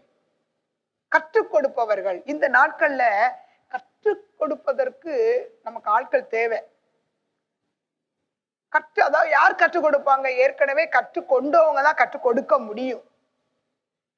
அப்போஸ்தலனாகிய பவுல் சொல்றாரு பாருங்க, பிலிப்பியர் 4:11 அவர் எழுதுறாரு பாருங்க, நான் எல்லா நிலைமையிலும், எந்த நிலைமையிலும் மன ரம்யமாய் இருக்க கற்றுக்கொண்டேன். அவர் சொல்றாரு, நான் மனரம்யமாய் இருக்க கற்றுக்கொண்டேன். அதுல அழகா எழுதிருக்கு பாருங்க, குறைச்சலினால். வாசிங்க 11ஆம் வசனம் வாசிங்க. 4:11. என் குறைச்சலினால் நான் இப்படி சொல்கிறதில்லை, ஏனெனில் நான் எந்த நிலைமையில் இருந்தாலும் மனரம்யமாய் இருக்க கற்றுக்கொண்டேன். இங்க அப்போஸ்தலனாகிய பவுல் பிலிப்பு சபைக்கு எழுதும்போது சொல்றாரு, எந்த குறைச்சல், எப்படிப்பட்ட குறைச்சல் இருந்தாலும் அந்த நிலைமையிலும் நான் மனரம்யமாய் இருக்க கற்றுக்கொண்டேன். கற்றுக்கொண்டவர் சபையாருக்கு கற்றுக் கொடுக்கிறார். இன்னைக்கு உங்களுடைய வாழ்க்கை மற்றவர்கள் பாடங்களை கற்றுக்கொள்ளக்கூடிய வாழ்க்கையா இருக்கா? உங்க வாழ்க்கைய பார்த்து நீங்க எல்லா சூழ்நிலையிலும் மனரம்யமாய் இருக்கிறத பார்த்து நிறைய பேர் கற்றுக்கொள்றாங்களா? பரவாயில்லையே, நீங்க இந்த சூழ்நிலையிலும், இவ்வளவு பிரச்சனையிலையும், இவ்வளவு குறைவுலையும், இவ்வளவு தேவையிலையும் நீங்க எவ்வளவு மனரம்யமா இருக்கிறீங்க. அந்த மன ரம்யம், போதும் என்கிற அந்த மனம், எனக்கு என்ன இருக்கோ அது போதும், அதான் மனரம்யம். மனரம்யம் நித்திய விருந்து. இந்த மன ரம்ய திருப்தி இல்லாதவங்க தான் ஐயோ காலம் முழுவதும் கவலைப்பட்டுக்கிட்டே இருப்பாங்க, அது இல்லையே இது இல்லையே. சிலவங்க பாருங்க, தன்னிடத்தில் இருக்கிறத வச்சு ரொம்ப அமைதியா இருப்பாங்க. போதும், எனக்கு இது போதும், ஒரு திருப்தியா இருப்பாங்க. திருப்தி அடைந்தவன் தேன் கூட்டையும் மிதிப்பான். அப்ப அப்போஸ்தலனாகிய பவுல் சொல்றாரு, நான் எந்த நிலைமையில இருந்தாலும் நான் மனரம்யமா இருக்க கற்றுக்கொண்டேன். அதையே சபையாருக்கு எழுதுறாரு. நீங்களும் மனரம்யமா இருக்க கற்றுக்கொள்ளுங்கள். அப்போஸ்தலனாகிய பவுலுடைய வாழ்க்கையிலிருந்து சபையார், பிலிப்பு சபையார், அவங்க மனரம்யத்தை கற்றுக்கொண்டார்கள். இந்த நாட்கள்ல உங்களுடைய வாழ்க்கையிலே உங்களுக்குள் இருக்கிற அந்த மனரம்யம், போதும் என்கிற அந்த திருப்தி மற்றவங்க கற்றுக்கொள்றாங்களா? நம்முடைய வாழ்க்கை மற்றவர்களுக்கு கற்றுக் கொடுக்கிற ஒரு பாடமாக அமைய வேண்டும். அது ஒரு பெரிய வரம் தான். அப்படி உங்க வாழ்க்கை இருக்கும்னா நீங்க கற்றுக் கொடுக்கிற ஒரு வரத்தை உடையவர்களாய் நீங்கள் இருக்கிறீர்கள். அடுத்து நம்ம வாசிக்கும் போது 12:8 வாசிக்கிறோம், புத்தி சொல்லுகிறவன் என்று சொல்லி நாம் அங்கே பார்க்கிறோம். இன்னொரு மொழிபெயர்ப்பிலே சொல்லப்படுகிறது, ஊக்கமூட்டுகிறவர்கள். ஊக்கமூட்டுறவங்க, ஊக்கமூட்டுறது சிலவரை பார்த்திருக்கீங்களா? என்னது இருந்தாலும், ஒரு தோல்வியான ஒரு சூழ்நிலை இருந்தாலும் சில நல்ல காரியங்களை சொல்லி அவங்கள ஊக்கப்படுத்துவாங்க. சிலர் அவங்களுடைய தோல்வியை சொல்லி அவங்கள ரொம்ப வேதனைப்படுத்துவாங்க. அது வரம் கிடையாது. சிலர் தோல்வியில இருக்கிறவங்களே நல்லா உற்சாகப்படுத்திடுவாங்க, ஊக்கப்படுத்திடுவாங்க. என்னப்பா போனா போயிட்டு போகுது, அடுத்த பாத்துக்கலாம், அதெல்லாம் நீ ஜெயிப்ப, நீ நல்லா இருப்ப, நீ பெரிய ஆளா ஆயிருவ. இப்படி ஊக்கமளிக்கக்கூடிய வார்த்தைகள், உற்சாகப்படுத்தக்கூடிய சுபாவத்துல சிலர் இருப்பாங்க. அது ஒரு பெரிய வரம் தான். அந்த சோர்ந்து போய் இருக்கிறவங்கள இவங்க ஊக்கப்படுத்துறதுனால, உற்சாகப்படுத்துறதுனால அவங்க நல்லா மாறிடுவாங்க. அவங்களுடைய சோர்வுல இருந்து வெளியே வந்துருவாங்க. இந்த வரம் எல்லாருக்குமே கிடைக்காது, ஒரு சிலருக்கு தான் இந்த வரம் இருக்கும். அப்போ ஊக்கமளிக்கிற வரம் இருக்கா? இந்த வரம் எல்லாருக்குமே இருக்கணும். நம்ம தேவனுடைய பிள்ளைகள் கட்டாயம் இருக்கணும். இல்ல நம்ம போய் தோல்வியோடு வருத்தப்பட்டுக்கிட்டு இருக்கிறோம், அவங்களை இன்னும் கொஞ்சம் போய் ரொம்ப வருத்தத்துல தள்ளிடக்கூடாது. ஆண்டவருடைய பிள்ளைகள் என்கிற அந்த சார்புல தோல்வியோட இருக்கிறவங்கள போய் நம்ம கொஞ்சம் உற்சாகப்படுத்தணும். பயப்படாதீங்க, ஜெபம் பண்ணுவோம், கர்த்தர் தருவாரு, கர்த்தர் தருவாரு. அந்த ஊக்கம் அளிக்கக்கூடிய அந்த வரம் கட்டாயம் நமக்குள் தேவன் தந்திருக்கிறார். நீங்கள் அதை கட்டாயமாக அந்த நாட்களே பயன்படுத்த வேண்டும். நம்மை சுற்றிலும் இருக்கிற ஜனங்கள் சோர்வோடு இருக்கிறாங்க, பயத்தோடு இருக்கிறாங்க, நம்பிக்கை இழந்த நிலையில இருக்கிறாங்க. அவங்களெல்லாம் ஊக்கப்படுத்துங்க, அவங்களெல்லாம் உற்சாகப்படுத்துங்க. ஒருவர் பார்க்கும் போது அவங்கள ஊக்கப்படுத்துங்க. பயப்படாதீங்க, இதெல்லாம் நமக்கு ஒரு பெரிய சூழ்நிலைகள் இல்லை, இதெல்லாம் ஒரு பெரிய காரியம் இல்லை, கர்த்தர் அந்த சூழ்நிலை மாற்றுவார். ஊக்கப்படுத்தி பேசுங்க, ஊக்கப்படுத்தி நல்ல வார்த்தைகளை பேசுங்க. நம்முடைய வார்த்தை ரொம்ப பவர்ஃபுல்லானது. சொல்லுவாங்க, சில வார்த்தை கொல்லும், சில வார்த்தை வெல்லும் அப்படின்னு சொல்லுவாங்க. என்ன, நீங்க உங்க வார்த்தை கொல்லக்கூடிய வார்த்தையா இருக்கக்கூடாது. நீங்க மற்றவங்களை பேசி அப்படியே அவங்கள இன்னும் கொண்டு போட்டுறக்கூடாது, அவங்க வாழ்க்கையை நீங்க அழிச்சிடக்கூடாது. சில வாழ்க்கை வெல்லும், அவங்க சோர்வுகளை மாற்றும். உங்க வார்த்தையில அவங்கள உயிர்ப்பீங்க. உற்சாகப்படுத்துகிற ஊக்கப்படுத்துகிற அந்த வார்த்தைகளை நீங்க தேவனிடத்தில் பெற்றுக்கொண்டு அதை ஜனங்களிடத்திலே பேசுங்கள், ஜனங்களிடத்திலே சொல்லுங்கள். அது மிகப்பெரிய ஒரு வரம். மற்றவர்களை ஊக்கப்படுத்துவது அது மிகப்பெரிய ஒரு வரம். அந்த வரத்தை தேவன் உங்களுக்கு தந்திருக்கிறார். அதை கண்டுபிடிங்க, அதை பயன்படுத்துங்க. இல்ல அடுத்து பார்க்கிறோம் பாருங்க, 5வது வரமாக பார்க்கிறோம், பகிர்ந்து கொடுக்கிறவன் வஞ்சனை இல்லாமல் பகிர்ந்து கொடுக்க கடவன். இந்த வரம் இந்த நாட்கள்ல நம்ம எல்லாருக்கும் ரொம்ப தேவைங்க. பகிர்ந்து கொடுக்கிற வரம், பகிர்ந்து கொடுக்கணும். இன்னொரு மொழிபெயர்ப்புல சொல்லப்படுகிறது, தனக்குள்ளதை கொடுக்க மனதுடையவர்கள் இந்த நாட்கள்ல தாராளமா கொடுக்கணுமா. அத பகிர்ந்து கொடுக்கிறவன் வஞ்சனை இல்லாமல் கொடுக்க கடவன். அந்த பகிர்ந்து கொடுக்க தனக்குள்ளதை, தன்னுடையதை, மற்றவங்கள்ட்ட இருந்து இல்லை, தன்னுடையதை பகிர்ந்து கொடுக்கிறவர்கள் அவங்க என்ன செய்யணுமா, மன உற்சாகத்தோடு இந்த நாட்கள்ல தாராளமா கொடுக்கணுமா. இந்த பகிர்ந்து கொடுக்கிற மனது இருக்கு பாருங்க, அது ஒரு பெரிய வரம் தான். இந்த நாட்கள் எத்தனை பேர் கஷ்டப்படுறாங்க பாருங்க. நமக்கு என்ன இவ்வளோ பேர் நம்ம கண்ணு முன்னால இருக்காங்க, இவ்வளோ கஷ்டத்துல இருக்கிறாங்க. அவங்களுக்குலாம் அவங்களால பகிர்ந்து கொடுக்க முடியுதா? உங்களுக்குள்ளதை பகிர்ந்து கொடுக்க முடியுதா? தாராளமா ஏராளமா கொடுக்க முடியுதா? இந்த நாட்கள்ல நம்ம நமக்குன்னே வாழக்கூடாது. பகிர்ந்து கொடுக்கிற ஒரு நாட்கள்ல வந்திருக்கிறோம். நமக்கு தேவன் கொடுத்திருக்கிற நன்மைகளை, ஆசீர்வாதங்களை பகிர்ந்து கொடுப்போம். ஒரு 4 பங்கு வைப்போம். பகிர்ந்து கொடுத்து வாழ்ந்தால் நிச்சயமாக நம்மை தேவன் இம்மையிலும் மறுமையிலும் பிழைக்க வைப்பார். பகிர்ந்து கொடுப்பது மத்தேயு 16:9-10 வசனங்கள்ல வாசிக்கும் போது அங்க நம்ம பார்க்கிறோம், பகிர்ந்து கொடுத்தவர்கள் தான் மீதியும் எடுத்தார்கள் என்று சொல்லி பார்க்கிறோம். யாரெல்லாம் நீங்க பகிர்ந்து கொடுக்குறீங்களோ அவங்கதான் மீதியும் எடுப்பீங்க. பகிர்ந்து கொடுக்காம நமக்குன்னு சேர்த்து வச்சா மீதி கிடைக்காது, மீதி வராது. ஏதோ ஒரு நாள்ல சேர்த்து வச்சது கூட போயிரும். எனவே தேவனுடைய பிள்ளைகளாகிய நாம் இந்த நாட்கள்ல பகிர்ந்து கொடுக்க வேண்டும். நீதிமொழிகள் 11ஆம் அதிகாரம் 26ஆம் வசனத்திலே வாசிக்கும் போது, தானியத்தை கட்டி வைக்கிறவன் மேல், தானியத்தை கட்டி வைக்கிறவனை ஜனங்கள் சபிப்பார்கள். அப்ப இந்த நாட்கள்ல தானியம் என்பது நமக்குண்டானவைகளை, நம்ம கொடுக்கக்கூடிய வாய்ப்பு இருந்தும் அதை நம்ம சேர்த்து வச்சா ஜனங்கள் சபிப்பார்களாம். ஏனென்றால் நம்மை சுற்றிலும் உள்ள ஜனங்கள் அவர்கள் பாவம், எதிர்பார்ப்போடு, குறைவோடு இருக்கிறார்கள். அவர்கள் கண்களுக்கு முன்பாக அவர்களுக்கு நம்ம பகிர்ந்து கொடுக்காம நாம சேர்த்து வச்சோம்னா ஜனங்கள் நம்மை சபிப்பார்கள். எனவே ரொம்ப கவனம். 2 ராஜாக்கள் 7ஆம் அதிகாரம் 8ஆம் வசனத்திலே 8-9 வாசிக்கும் போது, 4 குஷ்டரோகிகள், தேசத்திலே பஞ்சம். அவர்கள் பாருங்க, அங்க போய் அந்த பாளையத்திலே உள்ள அந்த கூடாரத்தில் உள்ளதான அந்த பொருட்கள், பொண்ணு, வெள்ளி, சாப்பாடு எல்லாம், வஸ்திரங்கள் எல்லாம் பாருங்க அவங்க பாக்குறாங்க, திருப்தியா எடுத்துக்கிட்டாங்க. இந்த 4 குஷ்டரோகி போய் கூடாரத்துல போய் ஒளித்து வைத்து மறுபடியும் வந்து எடுத்துக்கிட்டே இருக்காங்க. தங்களுக்குன்னு சேர்த்துக்கிட்டே இருக்கிறாங்க. அதுல ஒரு குஷ்டரோகி சொல்றாரு, நாம செய்வது தவறு, நாம செய்யறது தவறான காரியம். நமக்கு நமக்கு நம்ம ஒளித்து வைக்கிறது அல்ல. நாம செய்யறது தப்பு. நம்ம இப்படி செய்யக்கூடாது. இத போய் நம்ம பட்டணத்துல போய் சொல்லுவோம். இந்த கொள்ளையை பற்றி பட்டணத்துல போய் சொல்லுவோம். பாவம், பட்டணத்துல எல்லாரும் பசியோடு பஞ்சத்தோடு அவர்கள் செத்து கொண்டிருக்கிறார்கள். இந்த நற்செய்தியை நாம போய் சொல்லணும். நம்ம நமக்குன்னே சேர்த்துக்கிட்டு இருக்க கூடாது. அப்படி நமக்குன்னே சேர்த்துக்கிட்டு இருந்தா குற்றம் நம்ம மேல சுமரும். நம்ம போய் என்ன செய்யணும்? சொல்ல வேண்டும் என்று சொல்லி அந்த குஷ்டரோகி சொல்லுகிறார். இன்னைக்கு அதுதான், இன்னைக்கு தேவனை தான் எதிர்பார்க்கிறார். நம்மை சுற்றிலும் தேசத்திலே பஞ்சமும் இருக்கிறது. பசியும் பஞ்சம் தேவைகளோடு அநேக ஜனங்கள் இருக்கிறார்கள். நமக்கு தேவன் கொடுத்த நன்மைகளிலே நாம் பகிர்ந்து கொடுத்தால் குற்றம் நம்ம மேல சுமராது.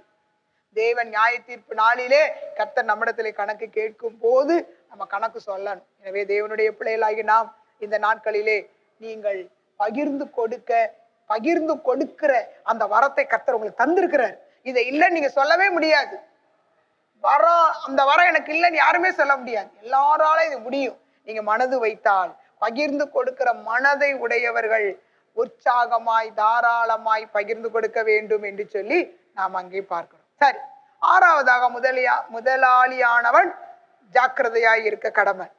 அது என்னன்னா, இன்னொரு மொழிபெயர்ப்புல சொல்லப்படுகிறது, தலைமை தாங்குகிறவர்கள் முழு ஆர்வத்துடன் அதை செய்ய வேண்டும் என்று சொல்லப்படுகிறது. நான் கடைசி பகுதியாக நான் சொல்லி முடிக்கிறேன். இரக்கம் செய்கிறவன் உற்சாகத்துடன் இரக்கம் செய்ய கடவன் என்று சொல்லி பார்க்கிறோம். இரக்க செயல்கள்ல ஈடுபடுறவங்க அதை நல்ல முக மலர்ச்சியோடு முகம் கோணாம அதை செய்ய வேண்டும் என்று சொல்லி நாம் அங்கே பார்க்கிறோம். அப்போஸ்தலனாகிய பவுல் கொரிந்து சபையாருக்கு மட்டுமல்ல, நமக்கு தான் அவர் சேர்த்து எழுதி வச்சிருக்கிறார். எனவே தேவனுடைய பிள்ளைகளாகி நாம் இந்த நாட்களிலே யாருக்கு இரக்கம் செய்யணும்? இரக்கம் செய்யறவங்களுக்கு உற்சாகமா இரக்கம் செய்யுங்க. இரக்கம், நம்ம இறக்கப்பட்டாதான் நம்மை சுற்றிலும் இருக்கிற ஜனங்கள் பிழைத்திருக்க முடியும் என்ற நிலையை நீங்கள் பார்த்தால் உற்சாகத்தோடு என்ன செய்யுங்க? முக மலர்ச்சியோடு, முகம் கோணி அல்ல, முகம் கோணி அதாவது ஒரு விசனத்தோடு கட்டாயமா அப்படி அல்ல, சந்தோஷமா அவங்களுக்கு இரக்கம் செய்யுங்க, உற்சாகமா செய்யுங்க. அதனால அவர்கள் பயனடைவார்கள். ஆனால் நிச்சயமாக இந்த இரக்கம் செய்கிற அந்த நல்ல குணம், அந்த நல்ல வரம் நிச்சயமாக உங்களில் இருந்து வெளிப்பட வேண்டும். எனவே இந்த நாட்களிலே இந்த 7 விதமான வரங்களை தேவன் நமக்கு தந்திருக்கிறார். இந்த 7 விதமான வரங்கள் இலவசமாய் பெற்றீர்கள், இலவசமாய் கொடுங்கள். சுய லாபத்துக்காக அல்ல, சுய நன்மைக்காக அல்ல, தேவனுடைய நாமம் மகிமைப்படும்படியாக இந்த 7 விதமான வரங்களை நீங்கள் பயன்படுத்துங்கள், பிரயோஜனப்படுத்துங்கள். இம்மையிலும் மறுமையிலும் கர்த்தர் உங்களை பிழைக்க செய்வார். கண்களை மூடி நம்ம ஜெபம் பண்ணுவோம். நன்றி ஆண்டவரே, உம்மை துதிக்கிறோம், உம்மை ஸ்தோத்தரிக்கிறோம். ஆண்டவரே இயேசுவே, நாங்கள் உமக்கு நன்றி செலுத்துகிறோம். இந்த நாளிலும் கூட ஆண்டவரே, இந்த நாளிலும் கூட 3 விதமான ஆண்டவரே காரியங்களை பார்த்தோம். நாங்கள் கர்த்தாவே ரட்சிக்கப்பட்ட பின்பு எங்களுக்கு நீர் கிருபையாய் கொடுக்கிற காரியங்களை குறித்து நாங்கள் பார்த்தோம். ஆண்டவரே கர்த்தாவே நன்றி, நன்றி ஆண்டவரே, ஸ்தோத்திரம். உம்முடைய பிள்ளைகளாகிய நாங்கள் தரித்து கொள்ள வேண்டிய காரியங்கள் உண்டு. அவைகளை நாங்கள் தரித்து கொள்ள எங்களுக்கு கிருபை தாரும். ஆண்டவரே, பிசாசின் தந்திரங்களுக்கு எதிர்த்து நிற்க திராணி உள்ளவர்கள் ஆகும்படி தேவனுடைய சர்வாயுத வர்க்கத்தை ஆண்டவரே நாங்கள் தரித்து கொள்ள எங்களுக்கு கிருபை தாங்கப்பா. நன்றி, நன்றி ஆண்டவரே, ஸ்தோத்திரம், ஸ்தோத்திரம் ஆண்டவரே, ஸ்தோத்திரம். மெய்யான நீதியையும் பரிசுத்தத்தையும் தரித்து கொள்ள உதவி செய்யும். பழைய மனுஷனை நாங்கள் ஆண்டவரை களைந்து போட்டு புதிய மனுஷனாகிய ஆண்டவரே உம்முடைய சாயலை, உம்முடைய சுபாவத்தை எங்களிலே தரித்து கொள்ள கர்த்தர் எங்களுக்கு கிருபை செய்வீராக. நன்றி, நன்றி அப்பா. பழைய பாவங்களை விட்டு ஓய்ந்து ஆண்டவரே ஸ்தோத்திரம், ஆண்டவரே ஒரு பரிசுத்த வாழ்க்கைகளை கடந்து வர கர்த்தர் எங்களுக்கு கிருபை செய்வீராக. ஆண்டவரே ஸ்தோத்திரம், ஒரு திவ்ய சுபாவம் எங்களுக்குள்ள கடந்து வரட்டும். ஆண்டவரே மனத்தாழ்மை ஆண்டவரே ஸ்தோத்திரம், ஸ்தோத்திரம் ஆண்டவரே கர்த்தாவே எங்களுக்குள்ளே உருவாகட்டும். ஆண்டவரே நன்றி, நன்றி ஆண்டவரே. நீடிய பொறுமையை தாங்க, சாந்த குணத்தை தாங்க ஆண்டவரே. ஆண்டவரே இந்த நாட்களில் அதிகமாக நாங்கள் ஒருவர் மேல் ஒருவர் கோபப்பட்டு கொண்டு ஆண்டவரே எரிச்சல் அடைந்து கொண்டு இராதபடிக்கு ஆண்டவரே மனத்தாழ்மையாய் நடந்து கொள்ள, சாந்த குணத்தை வெளிப்படுத்த நீடிய பொறுமை எங்களுக்கு தாங்க ஆண்டவரே. எல்லாவற்றுக்கும் மேலாக தெய்வீக அன்பு எங்களிடத்திலே வெளிப்படுவதாக ஆண்டவரே. இயேசுவை உமக்குள்ள இருந்த அந்த தெய்வீக அன்பு எங்களுக்குள்ள வெளிப்படட்டும் ஆண்டவரே. நன்றி நன்றி நன்றி அப்பா. ஸ்தோத்தரிக்கிறோமே, துதிக்கிறோம் ஆண்டவரே. அல்லேலூயா, ஸ்தோத்திரம் ஆண்டவரே. துதிக்கிறோம். கட்ட மெல்லிய புடவை, அந்த பரிசுத்தவான்களுடைய ஆண்டவரே நீதி, தேவ நீதி எங்களிலே வெளிப்படட்டும் ஆண்டவரே. உம்முடைய பிள்ளைகளாகிய நாங்கள் எங்களுடைய சுய நீதியை வெளிப்படுத்த கூடாது ஆண்டவரே. எங்களுடைய சுய நீதியை நாங்கள் வெளிப்படுத்த கூடாது ஆண்டவரே. நன்றி நன்றி நன்றி அப்பா. இயேசுவே ஸ்தோத்திரம். உம்முடைய நீதியை நாங்கள் வெளிப்படுத்துகிறவர்களாய் காணப்பட, உம்முடைய நீதியை ஆண்டவரே ஸ்தோத்திரம் ஜனங்களுக்குள்ள நாங்கள் பிரஸ்துப்படுத்த எங்களுக்கு உதவி செய்யுங்க ஆண்டவரே. நன்றி நன்றி அப்பா. உம்மை துதிக்கிறோம். ஹல்லேலூயா, ஸ்தோத்திரம் ஸ்தோத்திரம் ஆண்டவரே. நாங்கள் இந்த தேசத்தை சுதந்தரித்துக் கொள்ளும்படி ஆண்டவரே உம்முடைய நீதியை நிறைவேற்ற எங்களுக்கு கிருபை தாரும். ஹல்லேலூயா, நன்றி. கடைசியாக கர்த்தாவே ஆண்டவரே, நாங்கள் ரட்சிக்கப்பட்ட பின்பு எங்களை மூடிக்கொள்ள பட்டு சால்வையை நீர் எங்களுக்கு கொடுக்கிறீர் ஆண்டவரே. கர்த்தாவே துதிக்கிறோம். சால்வை என்பது வரங்களை குறிக்கிறது ஆண்டவரே. நாங்கள் 7 விதமான வரங்களை குறித்து இந்த நாட்களிலே தியானித்தோம். இந்த 7 விதமான வரங்களையும் கர்த்தர் நீர் எங்களுக்கு தந்திருக்கிறீர் ஆண்டவரே. எங்களிலே யாரும் இந்த வரங்களை நாங்கள் பெற்றுக்கொள்ளவில்லை என்று சொல்ல முடியாது ஆண்டவரே. இந்த வரம் எங்கள்கிட்ட இல்லைன்னு நாங்க சொல்ல முடியாது. இந்த வரங்கள் எங்களுக்குள்ள இருக்கிறது ஆண்டவரே.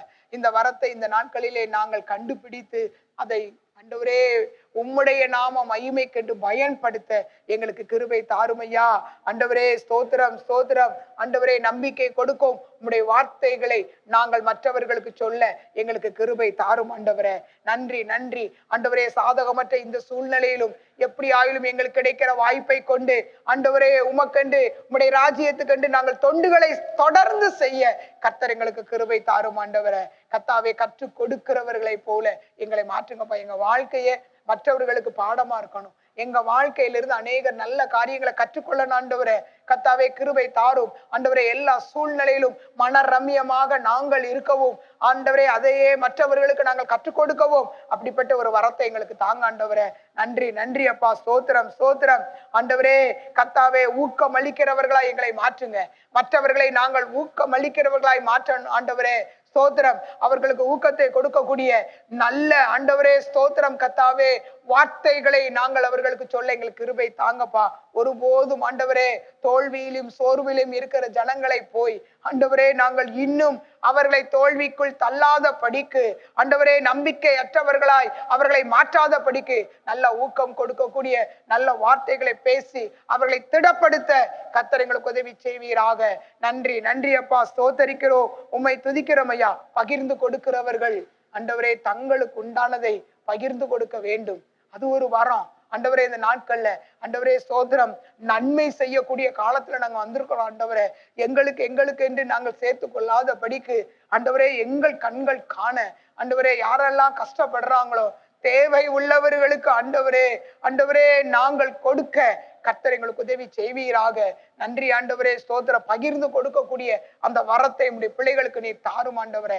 தங்களுக்கு என்று சேர்க்காத படிக்கு இந்த நாட்களிலே பகிர்ந்து கொடுத்து ஆண்டவரே உம்முடைய ஆசீர்வாதத்தை பெற்றுக்கொள்ள உம்முடைய பிள்ளைகளுக்கு நீர் உதவி செய்வீராக. நன்றி ஆண்டவரே. ஸ்தோத்தரிக்கிறோம் ஸ்தோத்தரிக்கிறோம் அப்பா. உம்மை துதிக்கிறோம் ஆண்டவரே. ஹல்லேலூயா ஆண்டவரே. நாங்கள் எங்களுக்கென்று சேர்த்து வைக்கிற அந்த அனுபவங்கள் எல்லாம் சாபமாய் முடியக்கூடாது ஆண்டவரே.